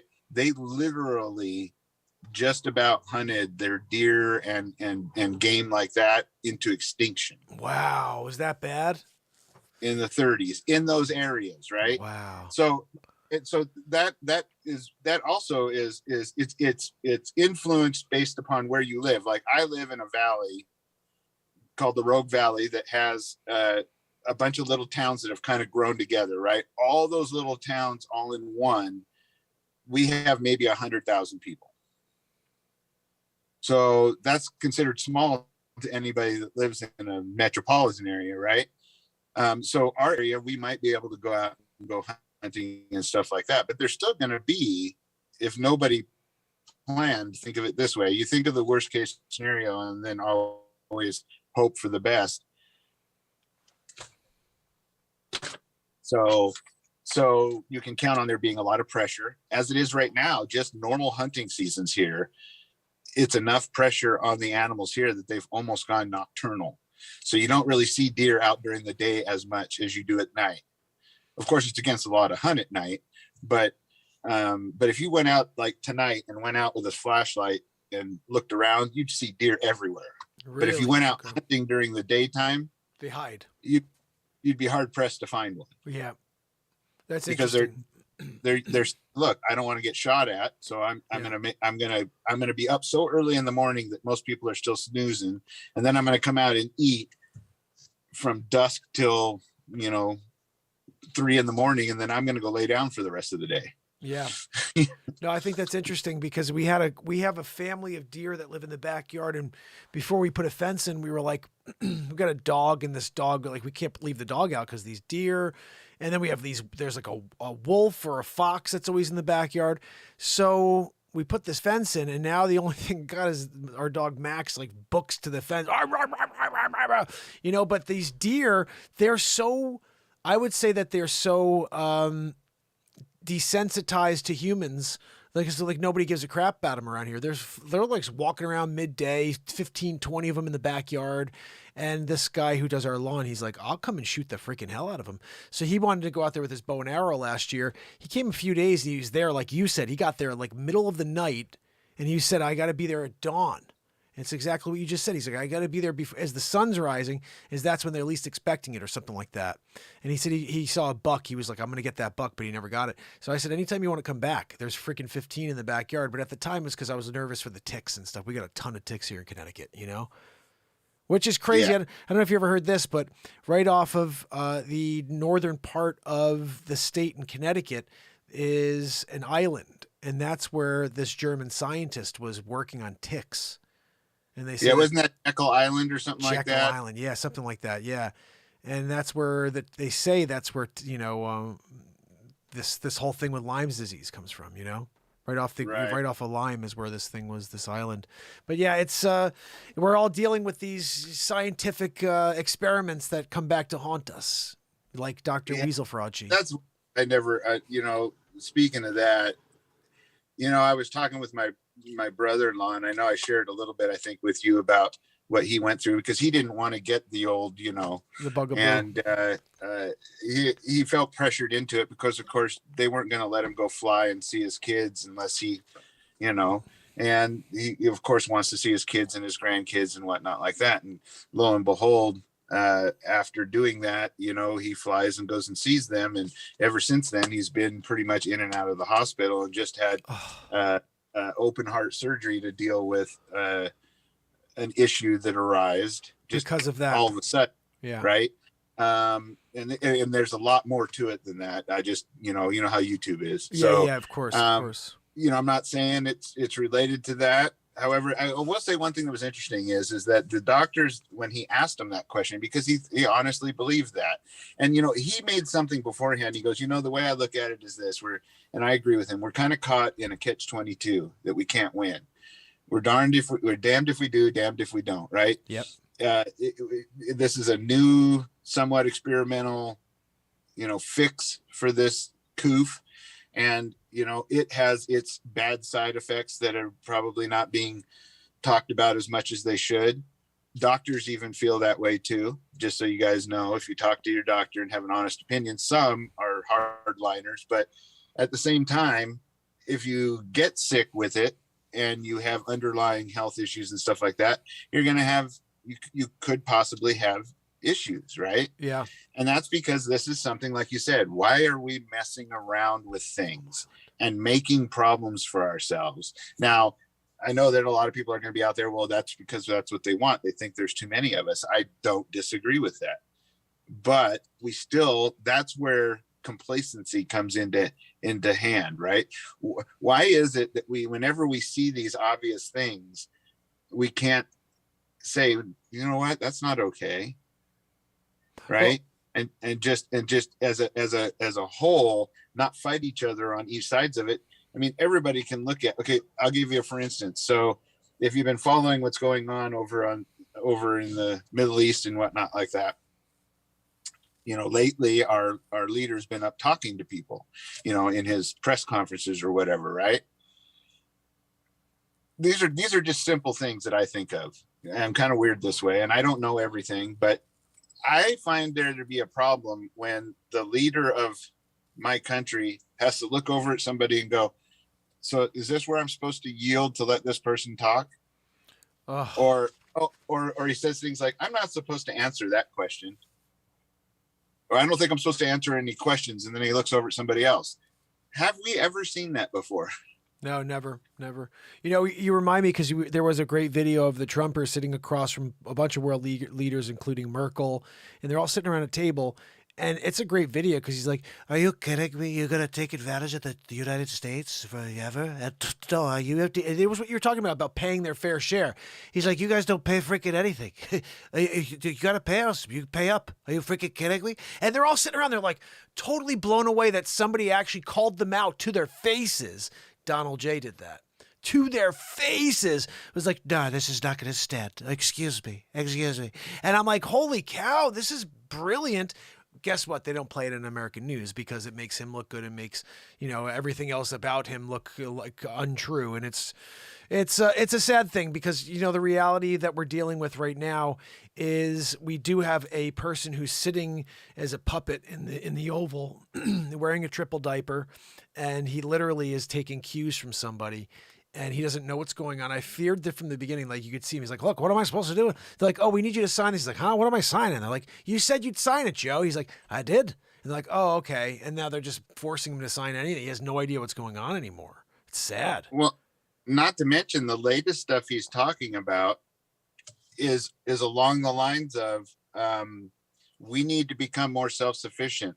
As a country, we need to start producing things ourselves and not be reliant on others.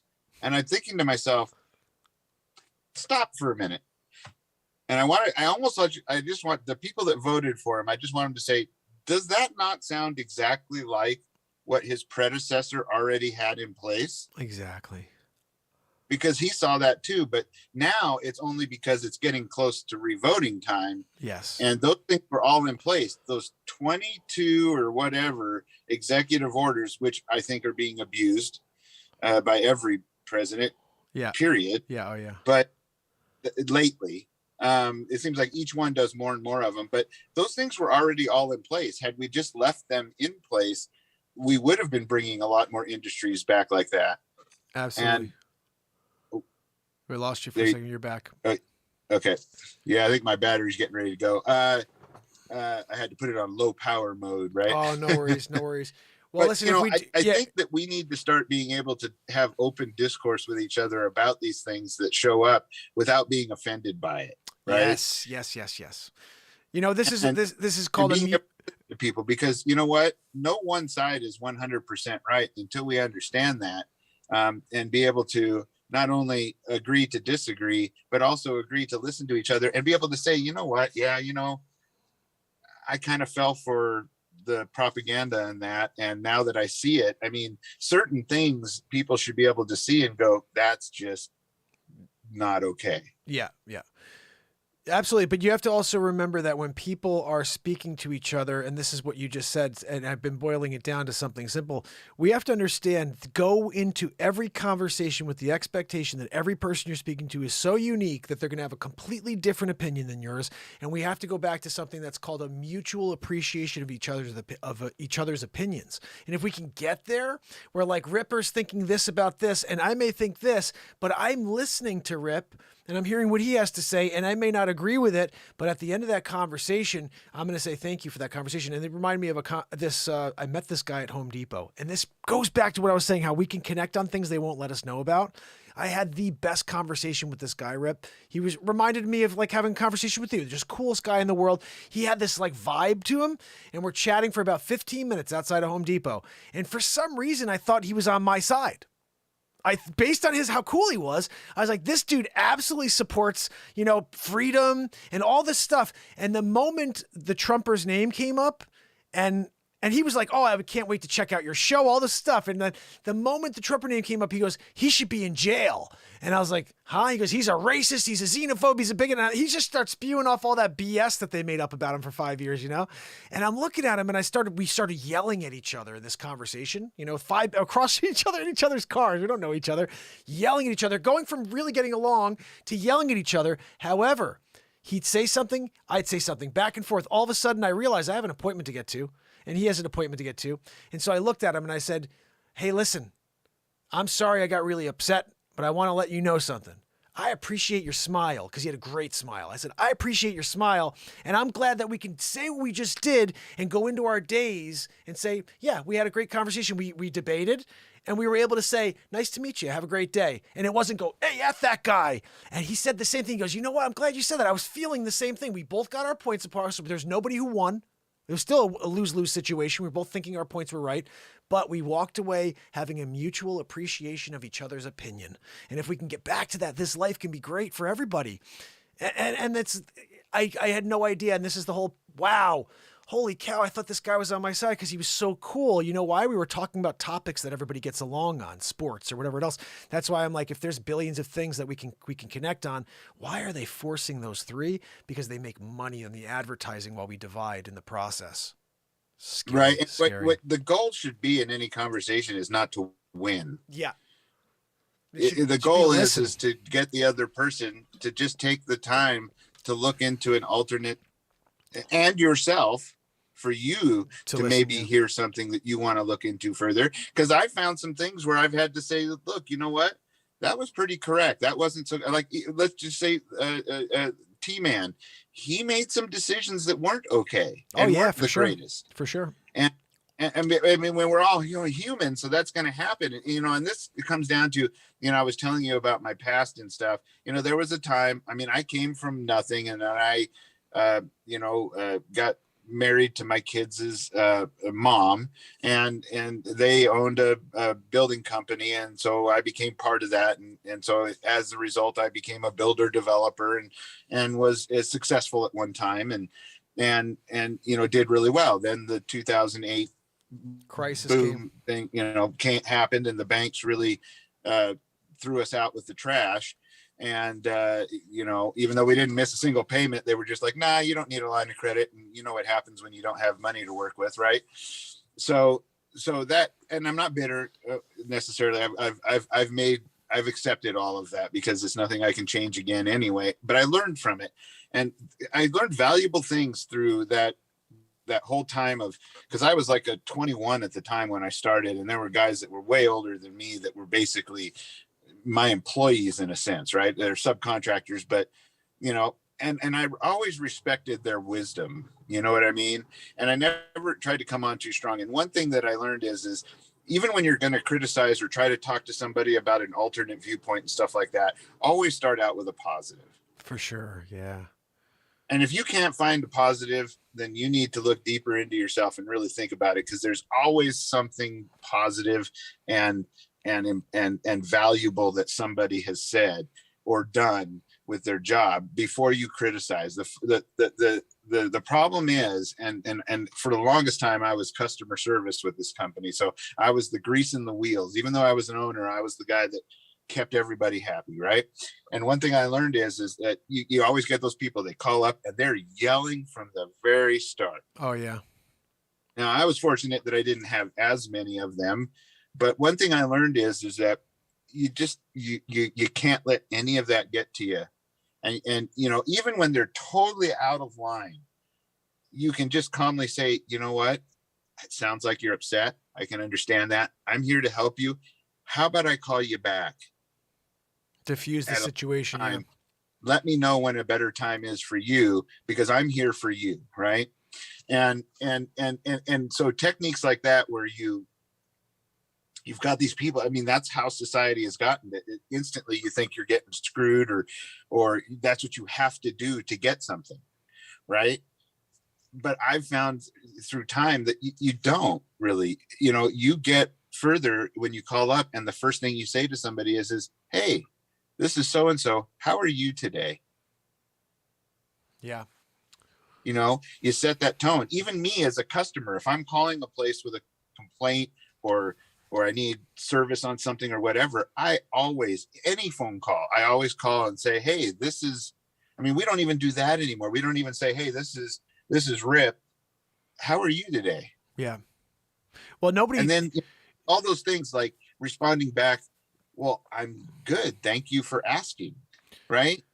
Do you know how many times I hear, you're actually right. You know how many times I'll have this said back to me when I ask someone, how are you? And they'll say, oh, and I'm calling them for something I need. And then they say, oh, how can I help you? I say, I'm good. How are you? How are you doing today?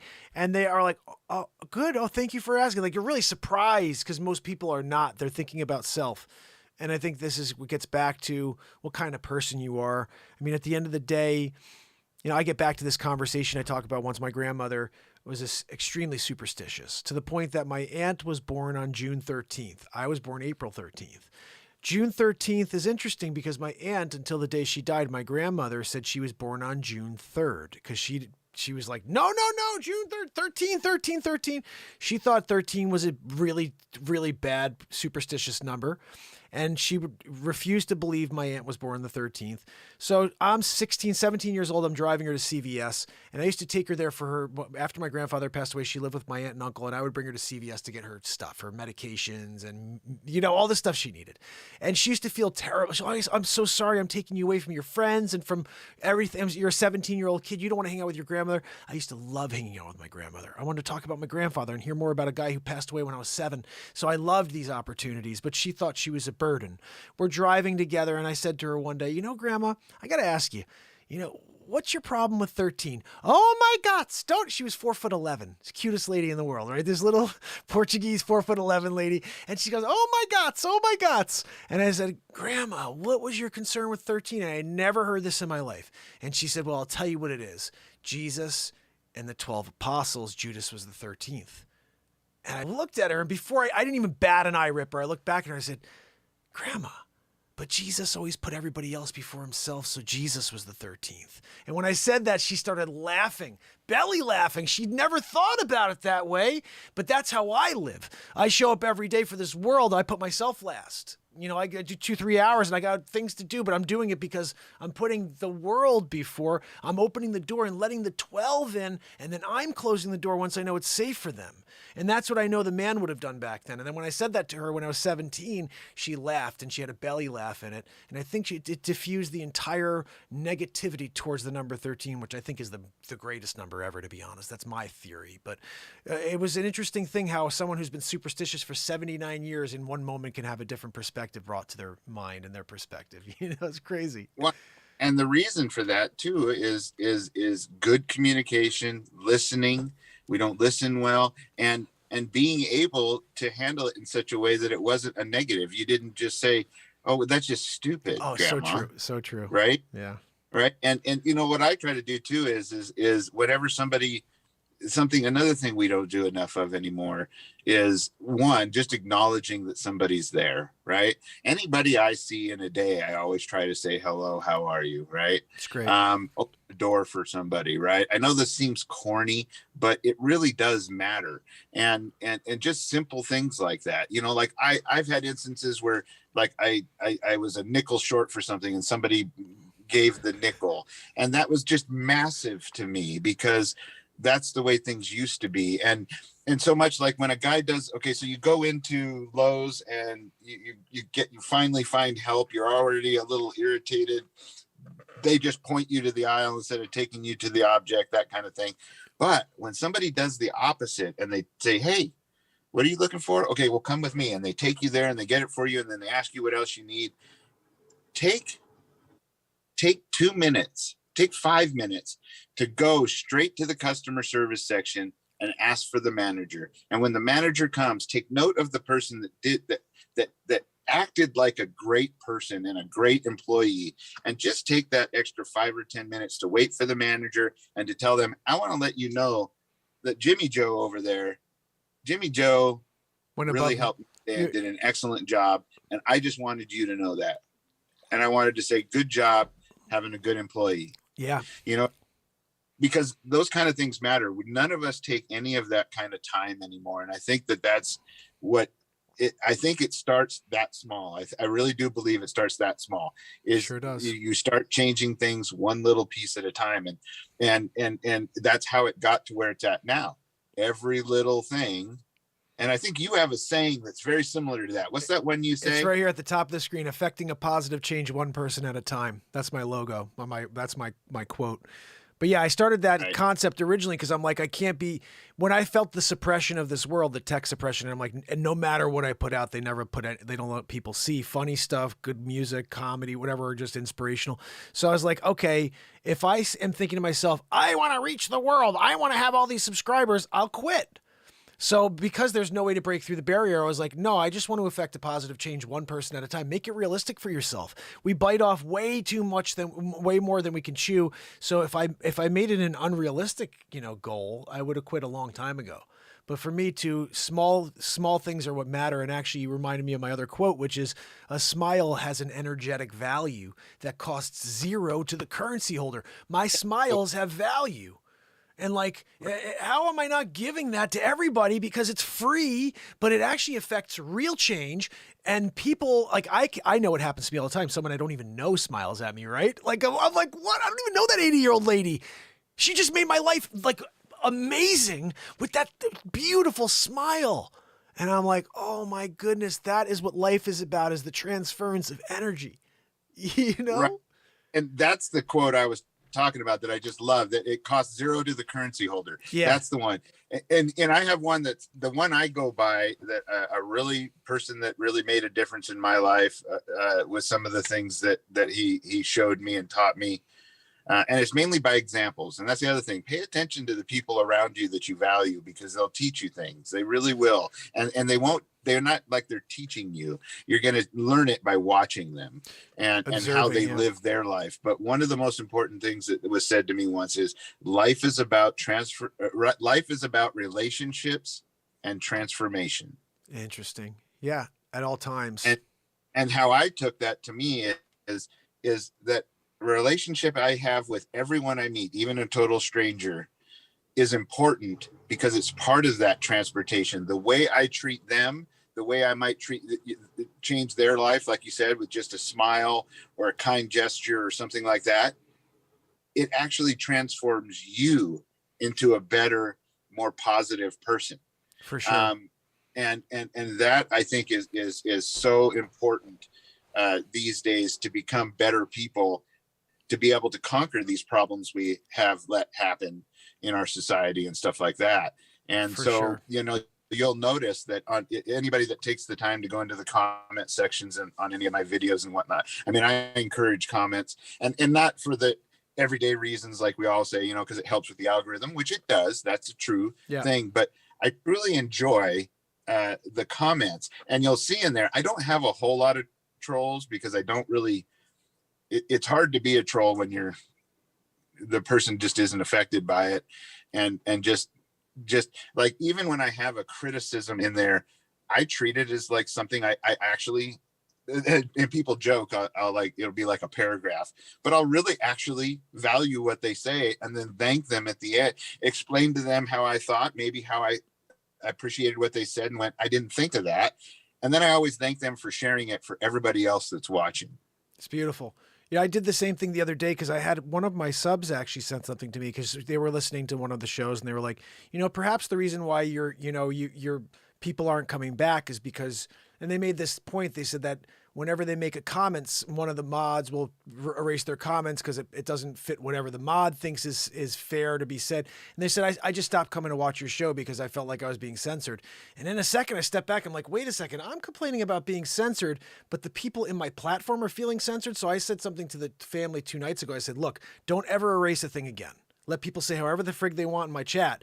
Just because I don't swear doesn't mean that someone in the chat can't say F-bomb, S this, go suck a I don't care. That chat's for the people to say whatever the hell they want.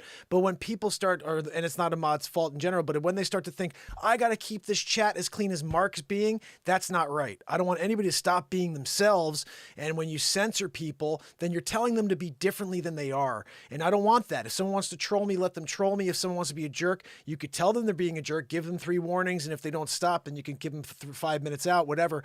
But in general, let everybody speak their mind here. Because the last thing I want is to ever hear again that somebody's not coming to see my show because of something that happened in the chat. That friggin' pissed me off. Well, and one thing that some people should know, and hopefully whoever's watching right now gets this, being a mod on some pretty big channels myself, that it really is a job. Let me tell you what, because that thing is flying. And even though you might have 5 other mods working with you, it's still hard to keep up with when you have like 5,000 people in chat, right? Yeah, I'm sure. Or more. And so you do the best you can do, but people need to be aware that just because their comment disappeared doesn't mean it was the mods, and it doesn't mean that it was the creator. YouTube is in there waxing things too. And what they'll do is these days, especially, it's been more and more. It's what's called held for review. When you're looking at as a mod at a chat, nobody else can see it but you, because YouTube has deemed it as questionable. And on those, we're trying to read those as fast as we can, see if they're okay, and then push show so that it'll show, right? Oh, wow. And it won't let us, even like YouTube will be like, nope, we don't agree, that's gone. And so we don't have any control over it. So the mods in a lot of cases are trying to actually fight for what you're saying that's being withheld. Wow. But it's moving so fast, they're trying to read it as well. And to be honest with you, any of the mods that I know, and I know a lot of good ones, and a lot of good creators, they give us the freedom to, we do exactly what the creator says. And if he says, trolling's fine, as long as the only time a mod would, in my opinion, a good mod would delete your comment is if it was just flat, nasty, disrespectful. Yeah. And you know what I mean. You can't, I know what you know, like Adam said the other day at Marfugal News, he goes, look, we don't allow Satanism here. Okay. That was one of his things, right? I mean, you can have your opinion, but you're not going to just sit there and spam it. And then his biggest thing is we don't allow disrespect and foulness to a caller or another person in chat. We just don't.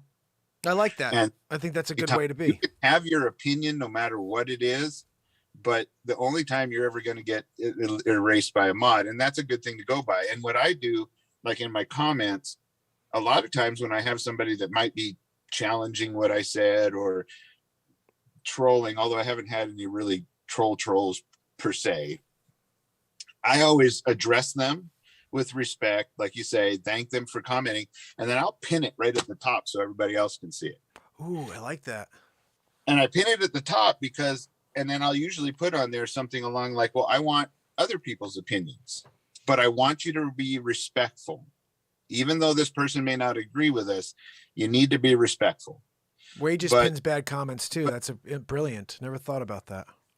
Because I value what that person's saying, and if I'm not correct or I'm led astray or something, and also too, let's say they come up with a valid point, right? But they probably didn't come about it in the nicest way.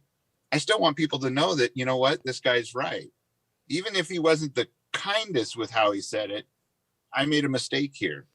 And I'm okay with everybody knowing that, because I think that shows more about the character of a person to be able to not only, handle himself well, but also be able to admit when they got something wrong. I mean, I am not a professional expert in anything. I'm sharing my experiences in life to this date and how I view things to the best of my ability with the people that are out there, to hopefully, and so far, I will say that the feedback I've gotten is that people enjoy it, because for once, every time they come, they laugh or smile and they learn a little something, right? That's all I ask. If I'm making you laugh a little bit and you learn a little something, I'm happy as can be. Again, it's the little wins, buddy. And when you are doing something for others, it comes back and it fills your soul more than you know. And I think that's really what we're after, is filling in some sort of like vase we have within self, and we don't even understand how much we need to put in there. But it's not a financial, giving. It's a matter of giving self. It's a matter of giving those smiles, or seeing someone's life change just because you did open a door for them while they were carrying a bunch of groceries. It's these little things that remind us what humanity is. And that's what I feel like we have to get back to. And going back to something you said earlier, and I just wanted to, because we've been almost 2 hours. But going back to what you said earlier, when the SHTF? Yeah. When SHTF does happen and the entire planet is finally realizing there's no way to communicate, we almost have to think about this, especially all the preppers should be thinking about this. There should be GPS-based locations around this, these states. So if for me, for example, okay, I'm in Connecticut, but I know that Ripper told me that in, let's call it Bedford, New York, that there's a site that we're all meeting, all the freedom fighters, everybody out there who wants to help each other and stay alive through whatever's coming, knows that there is a safety checkpoint out there where patriots are there. And I don't think, is there a map made up of this type of thing, or is it people, everybody's free for all? And Well, that's funny you say that too, because, so what kind of got me doing videos to start with is I started watching, of course, Marfulo TV and whatnot. And then I kind of became involved in it with being a mod and there was a lot of input and stuff that he takes from everybody that he considers his, the team that works with him. And that was one of the things. He had a Discord and it was beautiful. It was beautiful. You could go to the Discord, didn't cost you anything. And he had all the states there. All the states had a group, right? Oh, wow. And in the area, they could make subgroups, and they were growing. There was tens of thousands of people in this Discord, and they were meeting. You could see on there, once they started, it was meant to give them a way to organize themselves to meet. And most of the time, it's not like anybody was plotting, right? That's not what it was. This was just an emergency preparedness Discord for people to use to be able to set up groups and meetings and things like that. And as the states grew and people started to find more and more people in the chat that were part of it, and they came to Discord, it started organizing that way. But then Discord got rid of it. And this was right about the beginning of the T-Man time, I think it was, maybe a little bit before. But the reason they gave is because they said that because he had a section in there that was just for veterans, right? And it was kind of a private section, like you had to be a veteran to be in it. And we made sure that we vetted people that were in there because, those people have specific things that they talk about with each other that only each other understand, right? Yeah. And they want that security, knowing they're talking to another legitimate people. So Adam and them would vet the people to make sure they're a service member, right? They claimed that group and some of the other ones, or that there were groups meeting and making it seem like we were like domestic whatevers, terrorists or whatever, right? Or plotting or planning things, right? And that's what the excuse they used for, like they were trying to organize to be militias. And we went back and looked through it, and that was the furthest thing from the truth.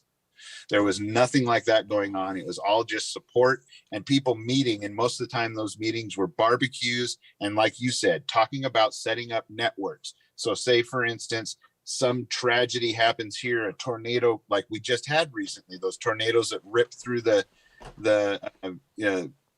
mid-east area, not in the US, right? Those states that had that one that went for like 200 miles or something. Oh, that's right. Okay. Yeah.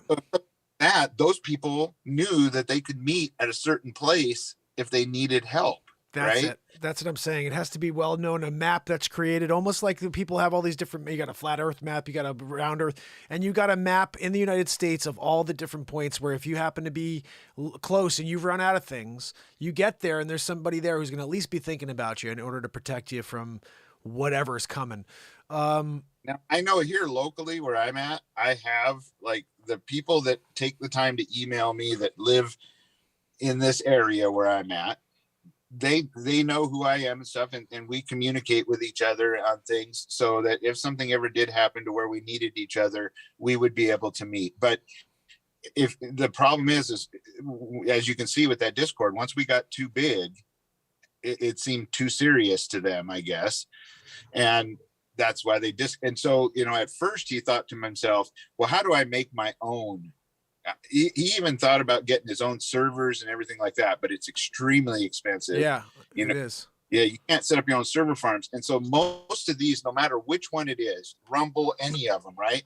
They all pretty much buy their server space from Amazon. Ah, okay.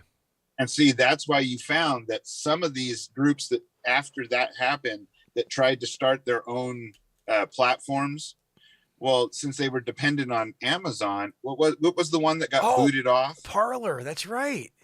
Right. Well, that's the reason why, is because in the end, the people that they have to buy their server time from or their space Can censor to them. do what they want to do is the enemy, in Yeah. a sense, for It lack is of a the better enemy. word, right? Because It's the they're the truth. ones that are booting people and censoring and making all those silly rules and stuff like that, right? Because it's Wow. not like you or me could go and set up a server farm that could handle, you know, potentially 1 million people that come all at once, right? So true. So So true. yeah, so that's where the problem lies. Now, how they're finding some of their ways around this is going back to the older way of doing it by having web pages, right? Have your own web page, and then that way people can communicate back and forth on there. It's not as good as you know, Discord is really easy to use. It's big and all of that, but as you can see, you get too noticeable They'll just and you're shut gone. you down. Yeah. And that's why I think too, you know, I think there's been talk of you know, Trumper coming up with his own. Didn't he just start one here or something? Yeah, it's funny. I tried to get on and create an account the other day. I started to, but then the password didn't work. And then every time I try to do a request to password, it doesn't send you something. And Yeah, I'm like, something's not working. And I wanted to look into that further too, because I wonder, did he make his own? Because there's a guy that could make his own server farms and stuff, right? oh, really? Okay. Yeah, that's a guy who Or, would. or if is he just buying his space from Amazon again? And then and that's why it's not working and whatnot. Because, you know, the one thing about Trumper is, I mean, he's a businessman. I don't see him. I mean, it's going to take a lot to make of time and investment into something that's not necessarily going to make you any money to have your own, say, Discord, right? I think he's got a bigger picture play on this. Where he's thinking to himself that if this will be the next Twitter, and that he can take Twitter's reign away from them by bringing a totally, you know, free form. It looks just like Twitter.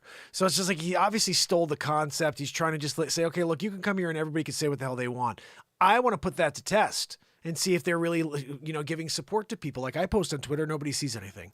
I post on Facebook, nobody sees anything. I want to see if I post on Truth, are people out there that are patriots going to see a guy who's got a voice and he's trying to get through? Like, 'cause I can't do it on any other platform. Let's see if their algorithm's any different, you know? But I can't even get on the site. It's like I downloaded the app, but it's like log in, but there's no password. It's like I think right now that might just be growing pains. Yeah, you know yeah, what I I think mean? you're right. I'm trying to figure out how to make it work. For so sure. don't give up on it. No, I won't. too will start something on there if it starts going. To test it, like you're saying, to see if we can truly say what we want to say. But I will say this: what I find a shame is with the platforms we have to use now, like say this one we're on right now. I mean, I'm unmonetized right now. Most of that's just because I procrastinated and haven't done all of the checking the boxes and applying and all that, right? But the other reason is because that's not really what I really was my main reason for starting it, right? My main reason was bringing a positive outlook to a thing that was getting negative. You know, the preparedness community was getting a lot of negative stuff. I thought I could do it positively, but the reality is so I've hit this wall at like I'm almost at 4,000 viewers, right? And it's taken forever to get there. And even though I have a giveaway that's been waiting for 4,000 people forever, right? It's almost there. It's like 70 people away, right? Well, you may have gotten a bunch tonight. I don't think we have really a huge cool crowd, survival kits, but that I put together. Like I went out and bought all the stuff, and you know, you'll get it in a postal box, but it'll be a bunch of cool stuff, right? That's that so you cool. can use. And I thought it would just take off, but the problem is again, like you say, they have all kinds of ways to keeping us from getting the positivity and the word out, because unless I monetize, I'm never going to be in the algorithm. Well, even though the one thing I would say about that, so I've been monetized since last October when Sig helped me get over 1,000 subs and get to 4,000 view hours. I was under it, and they were basically, I had signed a deal with them in 2009 with the YT. Okay. Apparently they've changed their rules a lot since then. 'Cause I got something saying, if you don't get over 1,000 hours and 4,000 hours and 1,000 subs by October 1st of 2019, we are going to cancel your contract and you're going to have to reapply. And I'm thinking there must be something in there they don't want me to get because they want to cancel my thing. So I talked to Sig about it. He goes, no, we're not going to let that happen. He freaking, I don't know how he came between wages and Planet X. They got me over 1,000. Okay. But the crazy thing about this is, okay, I'm monetized. it means nothing. I put out some pretty funny stuff. Nobody sees any of it. So when they don't want to let the positivity out, they don't care about their money. They're making the same amount of money they spent to buy YouTube in 2009. They make every 3 weeks, weeks in advertising. What the crazy thing is I was going to test that because I'm going to start applying for my monetization. Do it for sure. To YouTube. And the reason being is because one, I'm going to test that because that's one of the things is they do push me based upon, like, if I had, let's say I had something that went viral or whatnot, or a lot of people were watching and leaving comments, because that has a lot to do with it too. You know, when you subscribe to somebody, always be sure to subscribe, at least watch one video of theirs, leave a comment, leave a thumbs up, at least do that, right? Because that really does matter and to get you into the algorithm. But I think to get you in the further pushes where it comes up on people's home pages and things like that, one of the things you have to be is monetized as well, because they want to be able to make money off of you. But they changed that when they did their things. Now I don't think they care anymore, because in their it was a couple terms of service changes a few times back, they put in there that they have the right to advertise on your page if you're not monetized. Yeah, they're advertising it. So you're now just not getting paid. I'm going to test it and see if it makes any kind of difference and whatnot. And I'm just going to keep doing what I'm doing, because honestly, for me, it's about, like I say, I don't even call the people that watch my channel subscribers. They're all my friends. You will see everywhere I comment in chats and everything, I always say, it's good to see you, my friend, because that's what you are to me. You're more than just a number. You're more than just an icon or another channel for YouTube. You're somebody that matters. And so that's why I don't refer to people as subs and things like that. Well, that's what I call everybody family, because at the end of the day, it's funny. I'll see 7 people on with me, and I'm like, I'm here for you. And I'm like, one of you 7 people, you're like, is he talking to me? I'm like, yeah, I'm here for you. Like, I mean, if there was one person on, I'm doing 2 hours for that one person, because that one person means the world to me. And like, we don't have enough of that in this world where anybody cares about anybody spending their time with you. Like, this is a valuable thing to me, that, okay, I'm here putting on a show, but someone, you got Virgo or Trish or Pamela or Jacqueline or, killing it. And they're literally hanging out and spending their time with us. And all I can say is I have gratitude for that. I always have. And that's why I call them family, because we are building a community here. And the only way you can build a community of light is if you truly believe everybody's on the same page. And that's why I always say, no matter what I'm creating here or whatever comes out of the moment, there's nothing here that makes me any better or worse than anyone. We're all on the same level. We all have different abilities, and each and every one of us has a unique genius that we're just figuring out how to find. And it's not about comparing us to everybody else around. It's about finding it, looking within, and again, having a mutual appreciation for the fact that everyone's got that unique genius. No one's going to be the same as me. So why are we so judgy? Why I'm are we so nothing judgy? special because recently here, I guess now I have to compete with my dog. So, and all he does is crap in the backyard and chew everything up. So just like you and me. No, I'm just kidding. I mean, it's a lot cooler than that, but it was amazing when I started having him show up on videos and stuff. People just love the heck out of Benny. Benny is a trip.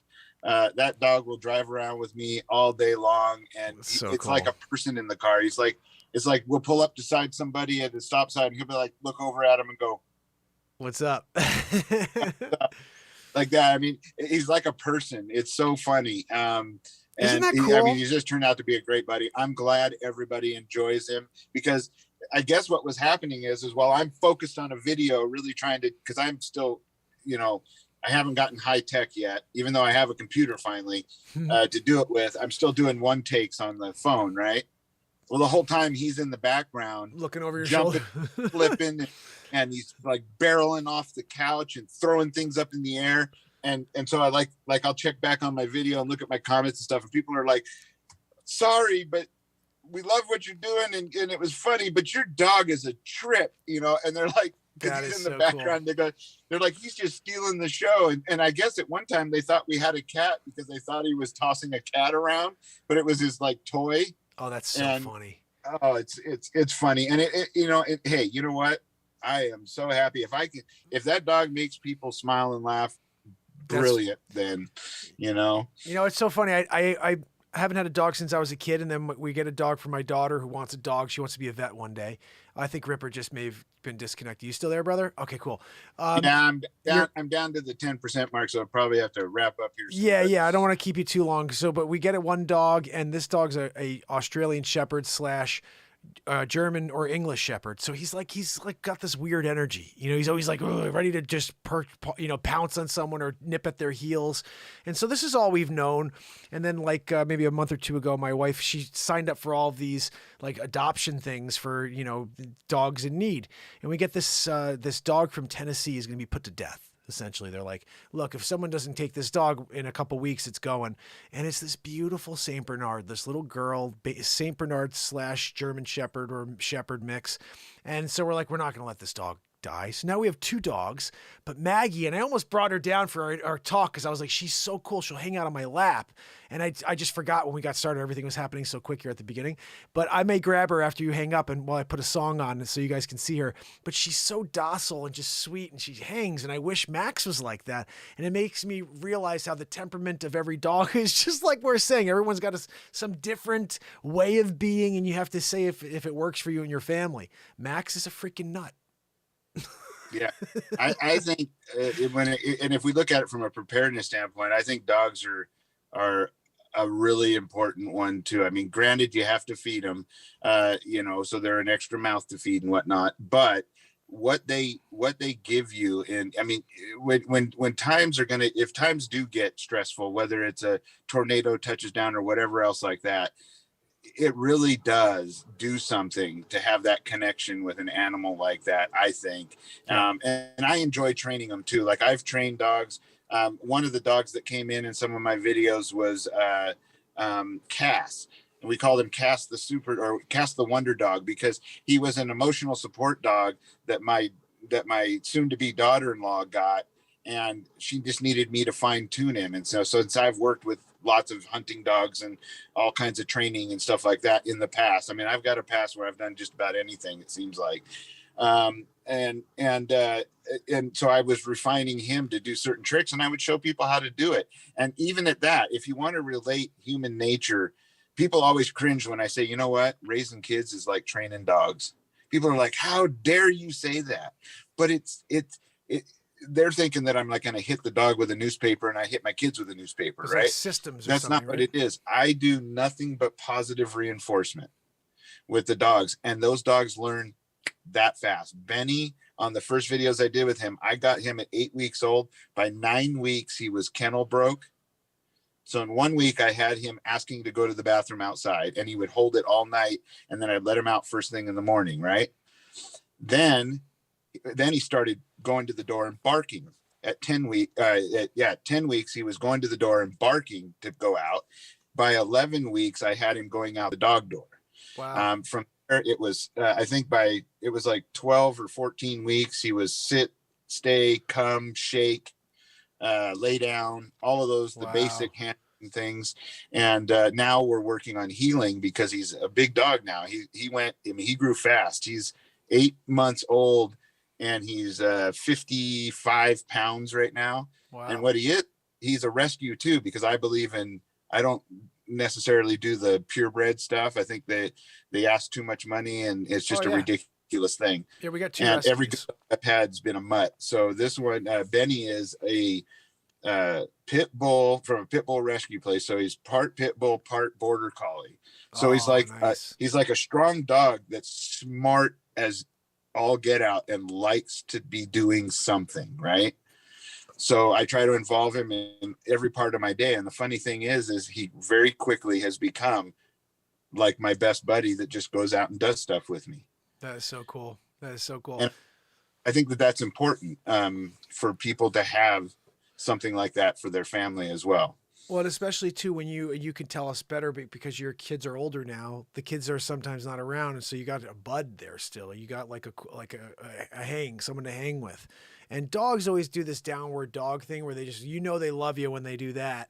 They come, they throw the hands down, they just kind of leave. Max does that all the time. And I'm like, yeah, buddy, I just want to go and hug him, and they treat each person differently. For some reason, Max is either terrified of me or just really loves me because he never growls at me, but he growls at some of the kids sometimes. And I'm like, you don't growl at these kids. This is your brother or sister, So that's the scary thing about animals is you just don't know what they're thinking. And he looks like a wolf to me sometimes. I'm like, I don't know if you ever saw him, but I'll bring him down one day. He looks like a freaking wolf. He's got that face with all the different speckled for the Australian Shepherd. But that's what scares me a little. Like Maggie doesn't have that weird look. She's just kind of like I said, she'll just chill and lay there where I'm like, I don't know about this one. Like, is this dog out of his freaking mind? I don't know. Right. Listen, I don't want to keep you. I know you're about to lose your power. You gave us 2 hours, 15 minutes, my brother. And I appreciate you. I don't think you realized I was doing this. I was taking some freaking notes. I got to take some notes from the Ripper. You want to go out there and get some water? I got double decker. I'm double deckering. Hold on. Ready? Let me see right here, Ripper. Double deckering on the water, the rice, the beans, and the chili. The chili you didn't say, but I'm getting freaking chili. Chili with rice. That's a perfect way to make it stretch. I like it. So, brother, I really appreciate you. I love you. I really appreciate everything you do. And thank you for spending time with us tonight.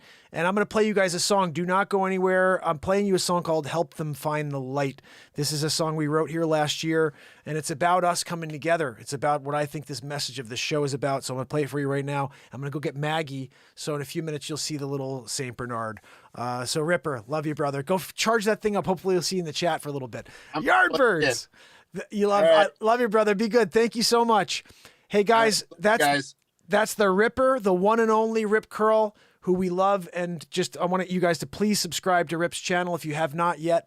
Let's get him over that 4K number. Let's be the family that brings the Ripper over the 4K. I want to play something for Yardbirds. Yardbirds, I appreciate you so much for being here, killing it. I'm loving it when you're here. You got to kill it and grill it, guys. If you're not willing to do that, that's on you. When you're just eating it raw, you're like, I killed it, but I didn't feel like grilling it. So you're just doing the blood all over the face. Like a wolf coming down the chin. It's dripping down the chin. You didn't feel like cooking it. You didn't want to grill it. No, just killing it. I'm just killing it, not grilling it, Joanne. Joanne! I wanted to kill it and grill it. Joanne said just kill it and then eat it raw. Whatever, Joanne. Oh, she said it's venison, so you could do that. Guys, we're playing this song right now. And remember, so this show has been on for 1,151 days in a row, just trying to affect a positive change one person at a time. I hope that's Yardbirds today. I hope that it was you at some point and you've continued to show back up to see what we're going to do next. And at one point in the last 9 months, probably last 6 months, this song came out of the moment. Find your perfect place to... And I think it amplifies the message of this program for the last 3+ years every single day. And I hope Yardbirds we'll see you back so you know that this show it's what we do, interviewing, but it's about inspiring ourselves to find the greatness in this world. And it's something that we all have access to. I'm sure you know that and you've found it in certain points and certain times in your life. But they do a good job of distracting us from the ability to be happy. And this show forces us to live in the moment where true happiness is. So without further ado, this is called Help Them Find the Light.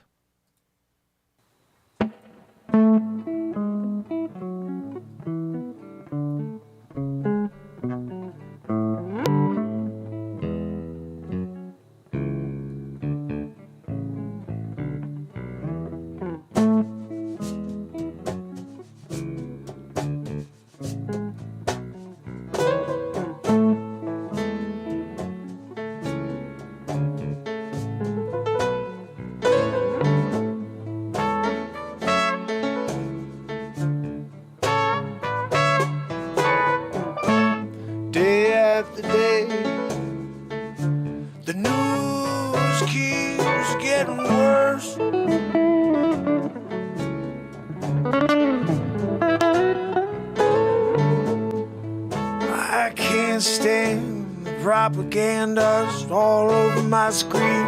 I tune in, I open up anything from Facebook, TikTok, Instagram, you pick.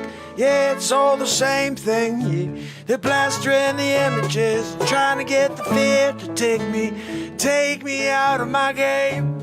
No, you you can't get to me.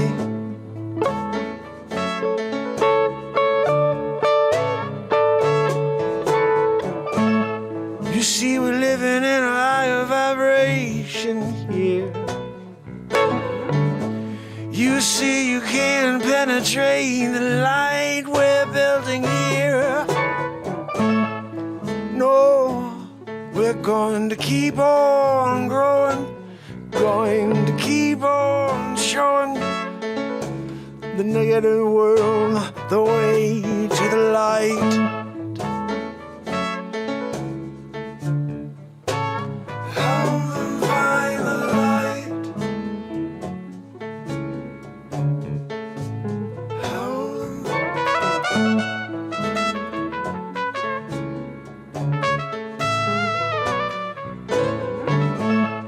Stand on the precipice of life, waiting for the knife to come down and cut you start running away from all light and darkness that's sending your way. Oh, let's get away, show them the way. Show them the way into the light. Show them the way home into the light.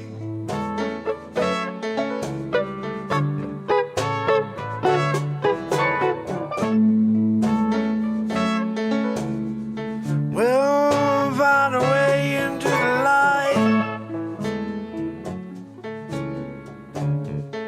Find a way into the light. Oh, find a way to the light.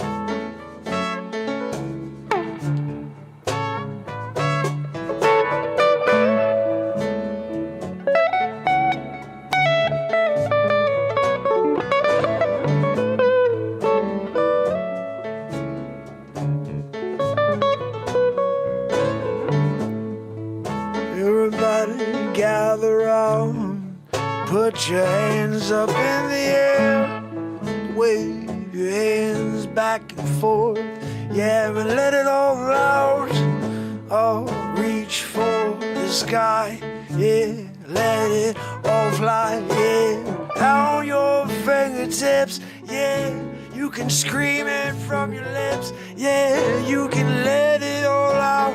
The universe is waiting for you, it's waiting for you.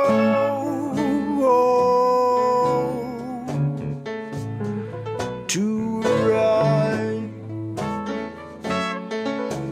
Your hands in the air, wave them round, yeah, show the world you care, yeah, you're not giving up like them. No, I'm over the hatred, the fighting, all of the perpetual hate. Yeah, let's put it down in the ground. Yeah, let's bury it 6 feet down. Yeah, let's move on. Let's drop the frown. Let's turn it around. Yeah, let's smile some more and change the world. Yeah, let's teach them how to find the light. Help them find a way into the light. Don't find the light.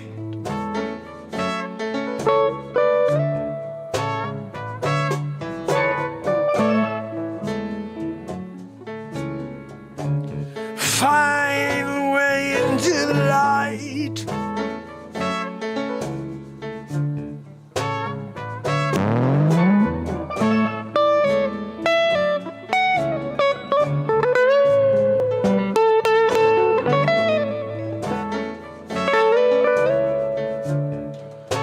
Highway to the light.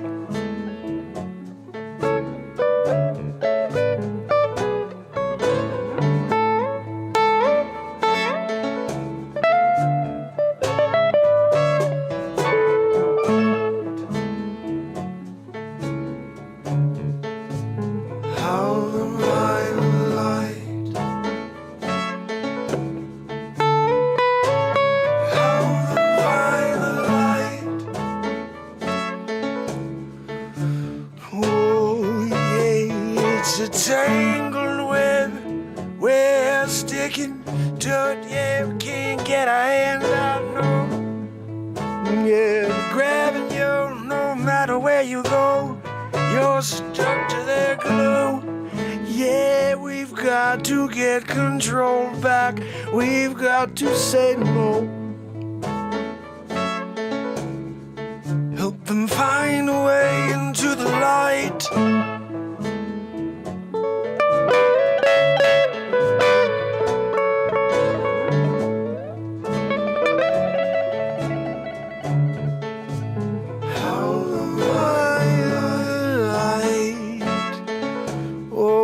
Don't give up on them, no. We still got time to get control back.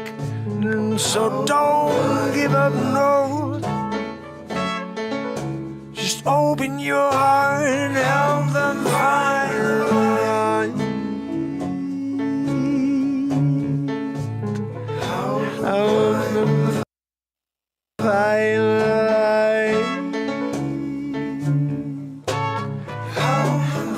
the light. We gotta do help find the light.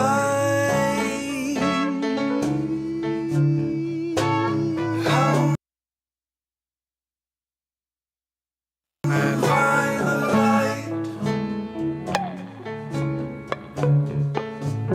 Help them find the light.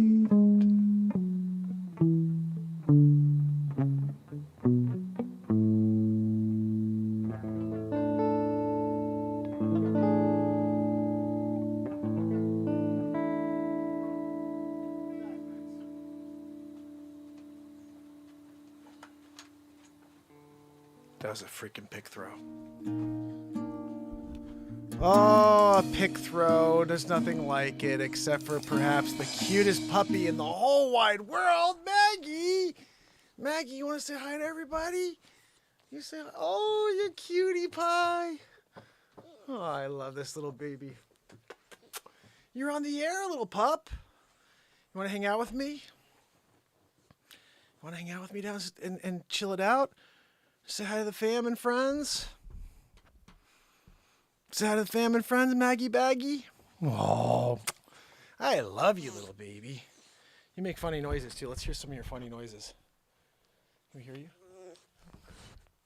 Oh. Let's hear your funny noises.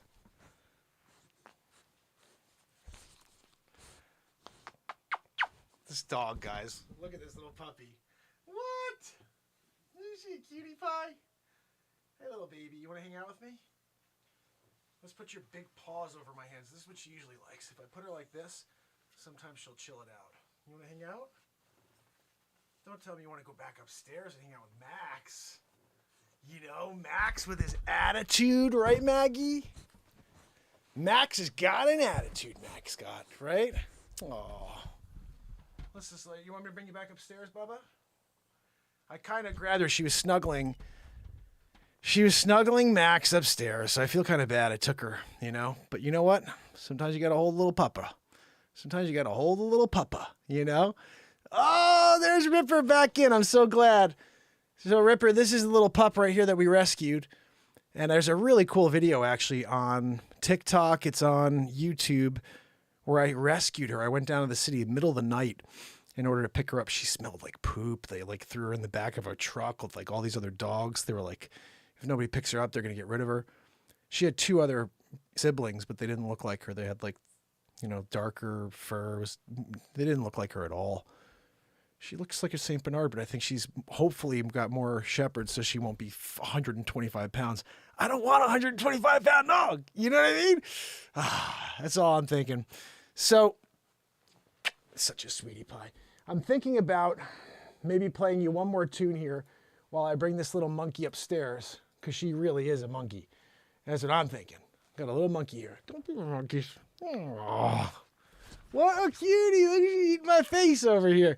Don't you eat my face, you little monkey. So, guys, what do you think about the New York City background, by the way? I'm here. I'm doing it. Yesterday, someone was like, we can make your background like a night background. I was like, how do you do that? And then last night, I just did it. I was like, I'm just doing it. So I figured it out. It was actually not easy, but I figured it out. So let me play you guys something. I'll bring this little monkey back upstairs. I may play you a little bit of comedy right now. I think we could use a little bit. Went from music to a bit of comedy. Let's see. What's wrong, sweetie pie? Oh. All right, let's see what we have here. We're going to play something Magster. Give me a minute, little baby. Oh, I got one here for you. This is a song that I just released a couple days ago. No, you cannot listen. This has everything to do with the war we're in right now. This is Vladimir Putin singing. Well, not really. This is a guy named Victor the Russian spy singing. But you can definitely consider that this could be Putin. And you'd be like, wow, Putin's doing it. He is. Right here. Maggie, ring back. Okay, hold on. I'll bring you up. Oh, let me know what you think of this one, guys. This is from just the other day. When you're competing at this level, nothing is guaranteed. Whoa. With the Grubhub guarantee, get your food delivered on time and at the lowest price. Guaranteed, All right. or they'll make it right. Make it right. I got my Grubhub on. Yeah. What are we talking? You see, in 1899, we dropped this flu, this pandemic on the peoples. Everyone died. Oh, you can't get by. No, everyone got the COVID flu. We make it in a plague the zoo. You have it when you're there in Russia. You have it with your vodka and you say, Babushka, come in, we'll have it together. We go, okay. We have to get the bugaboo so we can be okay, me and you. Oh no, we drink vodka instead. Oh yeah, that makes us fine. Some people wonder what happened to Victor.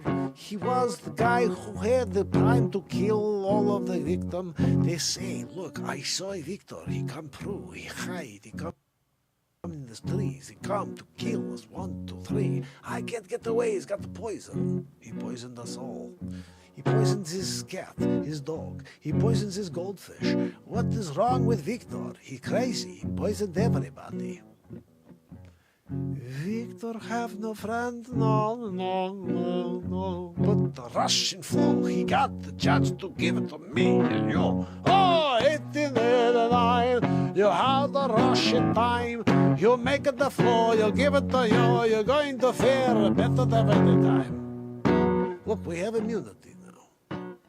This was all on purpose. We have to have an immunity so you could go get the immunity. I don't know what I'm saying now, Joanne.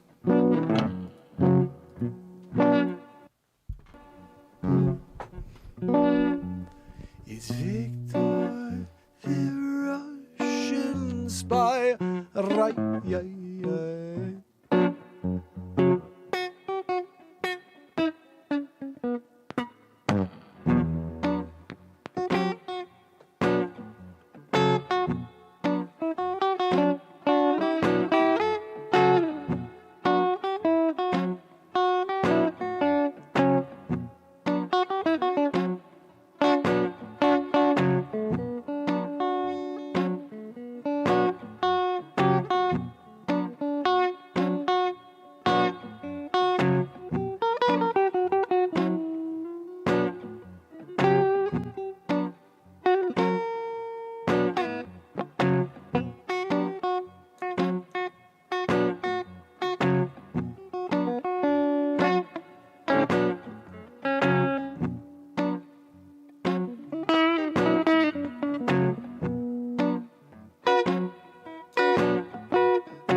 Oh, what a bunch Book of with free silliness. cancellation for peace of mind. You could go. Booking.com. You could go. Booking. You could go. Bunch of silliness, guys. Sometimes you're doing it. So I'm going to play you one of the songs from my newest album. This is called In the Twilight Zone. Because if you didn't know it, we are in the Twilight Zone. And it's not even a joke when I say that. Literally. This is a Twilight Zone situation we're dealing with. So if you've not all of that fat part shared, listened to, or gone to Spotify to check this tune out, which there's only been 39 views since I released this. No, not 39,000, not 3,900, Not 390,000. 39. 7.7 billion. 39. Here we go. Let's see if you enjoy it. I kind of dig the tune. That's why I titled the Do you think album. any of us will look back in our lives and regret the things we didn't buy? Or the places we didn't go?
Going on around you, going on around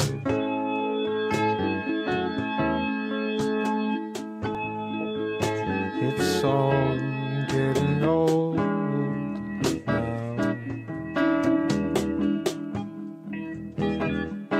Are you ready to go?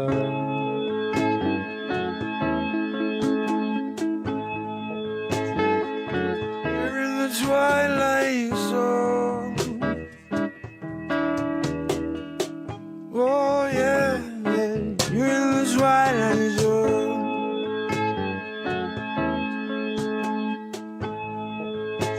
Sometimes it feels like that in the world we're living in today. And most of us don't get out okay, no, no. When you push your fear, there's a reaction to that action, yes. And oh, you either cower in the corner or you fight back.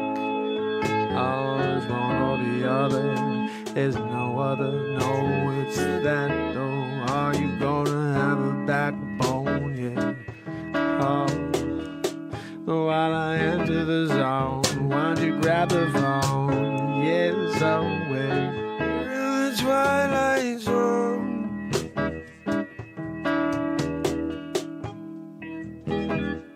You're in the twilight zone.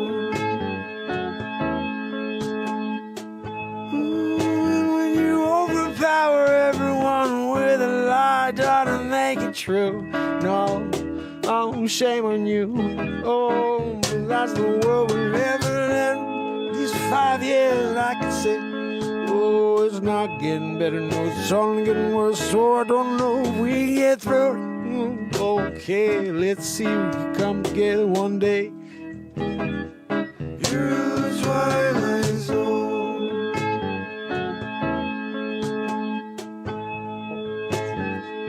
You're in the twilight zone.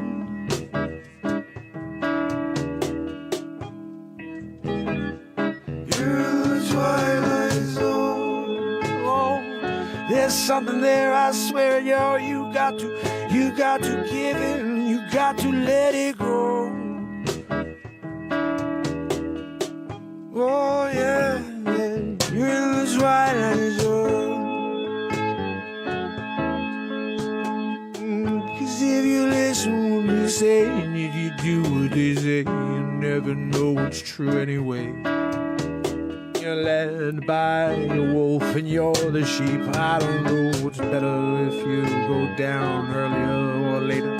Oh, being the enemy is never anything anyone wants. But when you're a positivity show and you're the enemy, then you know you're in the friggin' twilight zone. Whoa. Yeah. You're in the twilight zone.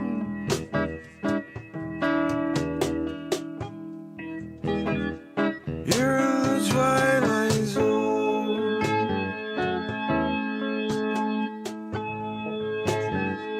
You're in the twilight zone.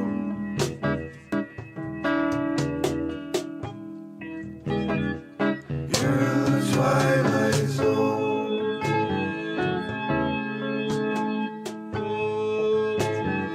You're in the twilight zone.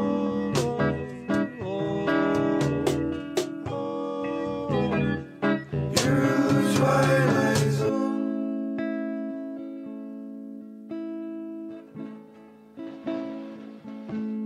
The twilight zone.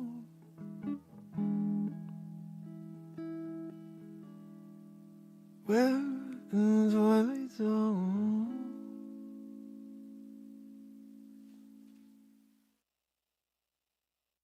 Oh, Grammarly goodness, helps you work more Twilight efficiently, Zone. which If makes you a never knew it, now you know it. We're in the freaking Twilight Zone, right? Sometimes you're there and you're wondering, where am I? Am I in San Diego? Am I in, Oregon? Am I in Connecticut? No, you're in the friggin' Twilight Zone. But we're done it. There is one more song I want to play for you before we call this an evening, guys. And I know it's a super long night, but we had the Ripper on, who we love, and I gotta play one more tune because this is a song. It's the very first song on the album, and I want you guys to see this. Okay, right here. This song is called "Racing Time," and it's a very, very powerful song. And another one that only saw 35 eyes. Holy, 70 eyes, because each person has 2 eyes. So 70 eyes saw this. 13 likes. I do like the 13, I'll say that. But I think Rip said something that's really true. I got to make more of a big deal, and it looks like a lot of people actually did respond, like Ripper sent a note in Bradley. I'm going to give a like and a love to that. Jeffrey, my brother. And we had some fair amount of comments on this. So that's a very nice thing to do that, guys. It helps to and it also is something, I didn't even realize this until Rip said this, but it does lighten up my day when I see a comment from somebody on something I released. I put a piece of content out there, and sometimes I do, and there's no comments, and it's just like, it must suck. You know what I mean? And then, but you see 35 views, and it's like, well, there's 12 comments and 35 views. That means out of every 3 views, there was a comment. That's pretty solid, but they stopped me from 35 views. That's where it ended. And by the way, I can see how I've hit hashtags and all that stuff. I have like this thing where I can see it, and it looks like I'm at 60% on the SEO score, which is not great, but there's 16 likes on this song on Facebook, which I think is insane because I think I posted it on like a music thing that like this music platform I'm a part of over there, and it looks like some people actually liked it. So 16 likes there, 13 likes on YouTube, and 35 views. 35 views of what you're about to see. Just keep that in mind when you're listening to this. Say, there's a reason why this only has 35 views, Mark. It's because it's terrible. That's what you're going to say when you're listening right now. You'll be like, this is the worst song ever. That's why it has 35 views. For no other reason. There's no other reason in the world. It's because it's a terrible song. You're going to hear it. You'll be like, what a bad song.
Sunday moving along.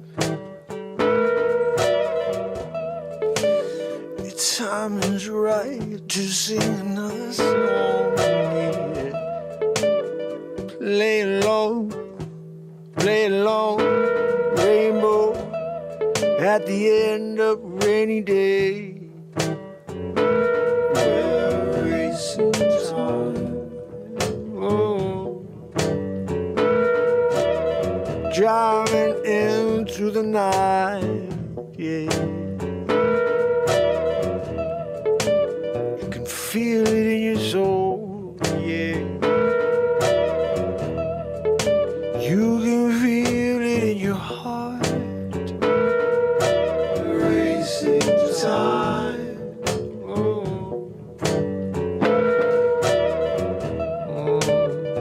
They can't wait for us to fight. They can't wait to correct us. They can't wait to divide us. They can't wait to inject us. Always racing time. We're racing time. Oh, you're always racing. We're racing time.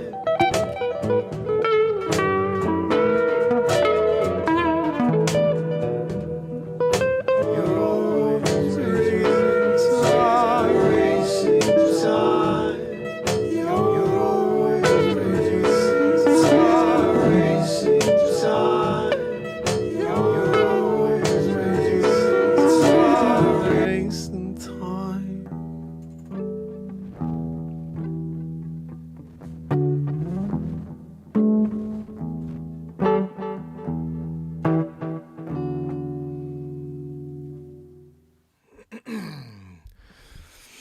Drinking water before bed burns 40. That is why there is 35 views on the planet. Because we're all racing time. They don't want you to realize that there's a concerted effort against all this music. Why? Why? Well, because it could do exactly what Yardbirds is saying. Some kicking back and whiskey sipping music makes me wish I drank, right? We can give you the effect just with the positive vibe of the music, right? 35 views in the mother. What are you kidding me? Doubt it. I got one more to play for you. This is the last song of the evening because we're dealing with a freedom sitch right now, right? We're dealing with a freedom sitch. Everybody's like, what's going on with the freedom? You didn't know? I guess you're going to have to find out.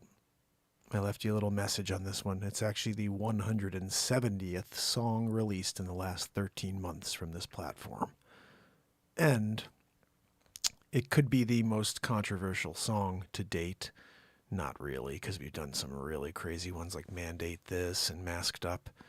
But this one right here should be on everybody's freaking playlist because it's on Spotify. And the Freedom Convoy. It's everywhere. But there's 283 views for the Freedom Convoy. Let's change that. Let's make it 283,000 views, fam. There's got to be 283,000 people that are interested in supporting the freedom movement and for taking something that's like this and bringing it to life. And, by the way, this is the only time in the history of time that Justin Trudeau is cool. Check it.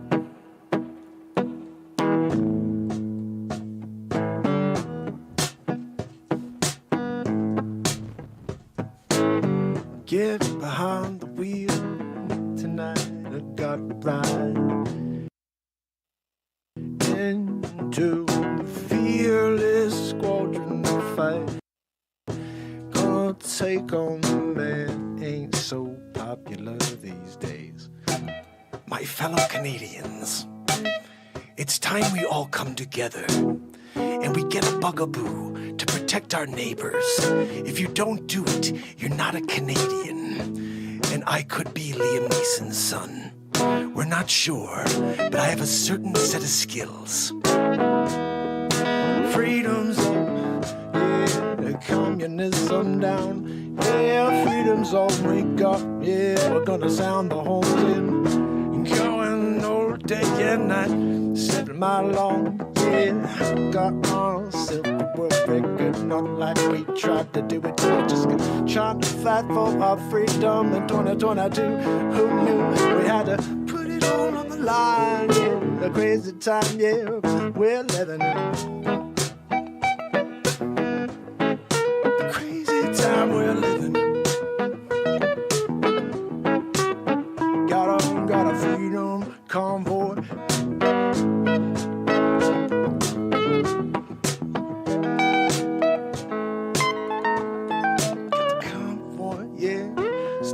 Down the line, no one's getting by, no block the way, yeah, till we get our say. You gotta get your bugaboo, gotta do mandate for everyone, that's what you gotta do, even though don't stop anything, no, and you're gonna spread it too, but you gotta get your bugaboo, that's what we're gonna make it do.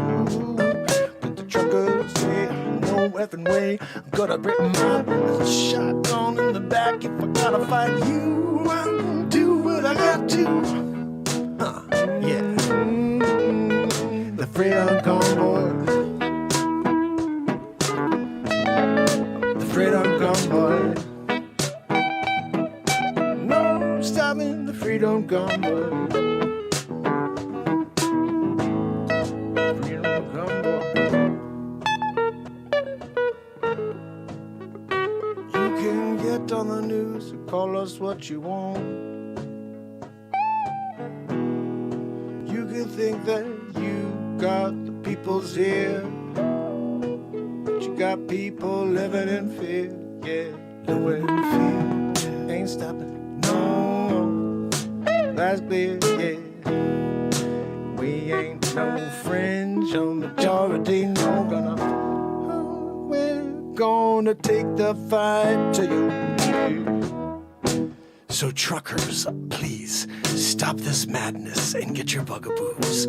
If you want to continue to work, you got to get your bugaboo. If you want to continue to go out to eat, you got to get a bugaboo. If you want to get some milk from the store, you got to get a bugaboo. You got to get the bugaboo, the bugaboo. You got to get the bugaboo. You got to get the bugaboo. What you gotta do, gotta get the bugaboo. Gotta get a bugaboo to do. If you don't get 2, then you gotta get 3 more. After then you're gonna show the door. Let's call everyone the misinformation, yeah. What's the real information?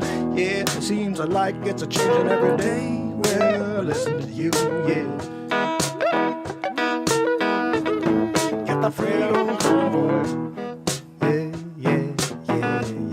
Get the freedom convoy. Take you one ride all the way down the highway to Ottawa. Say 70 miles long, ride a crazy train, yeah.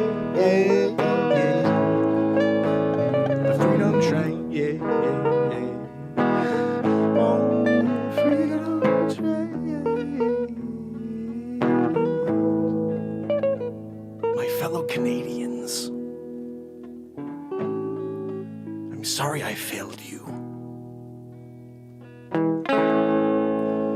your bugaboo. What's that under there? You can mandate this. If you have You can mandate this. Yeah. Woo. Yeah, you can mandate these. Oh, goodness, famine friends. You know what we're going to get here because we didn't get it at the beginning of the show. We're getting our Zabrosk. We need our woohoo. We never got it.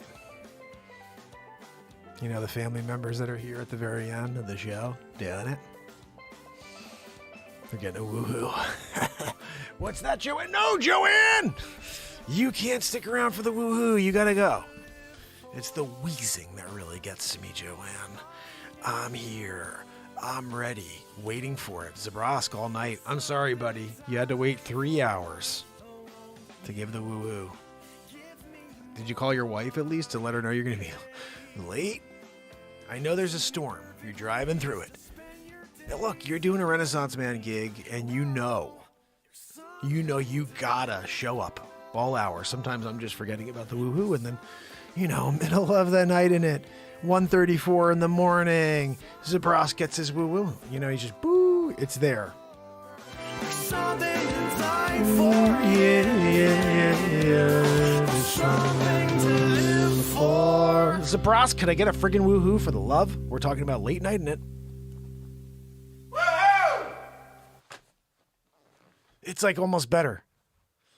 Zabrosk, I think we have to do your woohoo at the end of the night from now on. Right? I mean, I'm ready. Now I can't fall asleep. That's it. I'm up for the rest of the year. Zabrosk, that's what you did. You come down. You do woohoo. 1:43. Late in the night. You're doing it. We had Ripper on. Sometimes when the Ripper comes on and Zabrosk decides to hang back for the show and give us a woohoo, like super late night woohoo. Okay. I get it. So now you want me to just toss and turn all night. Oh, I went to bed and I just couldn't fall asleep. All I had in my head was a friggin' woohoo. Matt Zabrowski. No, it's fine, dude. I know you got to get paid. You got to get something for your time. You can't just come and sit there and not do a woohoo. It's part of the contract that you got to woohoo it. Or else you can't get the check that you sat here all night to collect. I get it. What's that? No, Joanne. She goes, I could have done the woohoo if you wanted to let him go. No, I didn't want to do that. I didn't want to, let it go. Zabrosk, give us the woohoo. One late night, doing it. Thursday night, getting into it for tomorrow. What's tomorrow, Joanne? Oh, that's right. What are we doing tomorrow, Joanne? Same thing we do every day, Pinky. Try to save the world. Woo! When you do, like Orson Welles-ish, Pinky in the Brain, Zabrosk is on board. Joanne, she's a freaking mess. I know. No, Joanne, I just call it like I see it. Sometimes when you're giving it to her straight, she gets a little offended. It's funny. Kathleen said to me, this is a comment earlier today. She goes, why are you so mean to Joanne? You have to understand. Some people really thrive when you challenge them. Some people really thrive when you give it to them straight. Some people really thrive when you tell them that they're freaking humongous carditis and that they have no worth in this world at all. Joanne, back there wheezing it up, opening and closing the file cabinet. No, Joanne, the wheezing is not that bad tonight. Right, guys? Anyway, Birds, I appreciate you. I hope you understand this is silliness. This is a live improvisation show. There's no Joanne. Just Joanne is my figment that we created, and I realized when it was during the Batmark and Supermark filming, because we have 4 feature films so far on this show. We're supposed to have one out in the next couple days. I don't know if I'm going to be able to accomplish that in an album, guys, honestly. It's like starting to become overwhelming. And if we were selling thousands of albums a month, I'd be like, yeah, I got to get another album out. But I think 13 in a row may be just like, cool, I did 13 albums in a row, 170 songs. I'm tied with the Beatles. And maybe I'll kick back for a bit and not release another album out for a year. I don't know. I'm just thinking out loud. But to be tied with the Beatles is pretty cool. And I don't know if I want to I don't know if I want to beat that. I don't know if I want to do a 184th song. Because my 13 songs, that includes the Something to Live For and the 170, were tied with the Beatles. I don't know if I want to do another song. At least right now. I may just want to sit on that. In 13 months, I tied the Beatles. 3 musicians, three songwriters. The moment is powerful. It sure is. I hope you guys will go to Spotify. Follow me on Spotify. And when you are there, you're going to listen to a ton of music that happened here live in the moment. What we say here is that it's a reflection of the truth from 2021 and 2022. Everything that happens that comes out of the words in these songs is what you're not allowed to say into this microphone. I sing it, but it comes out of the moment. And these are powerful life lessons, but also truths that we cannot speak. They're coming out in songs, so go back and check them out, share them. And tomorrow, we do it all over again. Until then, fam and friends, Bradley Smith, Sydney, good to see you, my brother. Pamela Swan, Renee Woods, S. Coop, Virgo Psych, and Yardbirds, welcome to the community. Welcome to the family of love and light. I'm here every day of my life. It's been 1,151 days in a row that I've been here, hoping that you and others will find this positivity platform and understand that there is at least one location on this planet that you could step away from the darkness for a few hours every day and get something unique and interesting, something in the moment that had never existed until then. There's never been a script here, there never will be, and I will continue to allow my creativity to take us places. It may not be great, but I'm going to try my best to bring you guys the fire and the pure positivity and love that we all should be sharing. Every day I'm here. So, until tomorrow, fam and friends, Yardbirds, Virgo, Trace B, good to see you, S. Coop, Renee, Pamela Swan, Sydney, and Bradley Smith. It's Mark Pires. And it's Renaissance Man. I love you guys. I'll see you tomorrow. You got to go away right now. Till tomorrow, fam.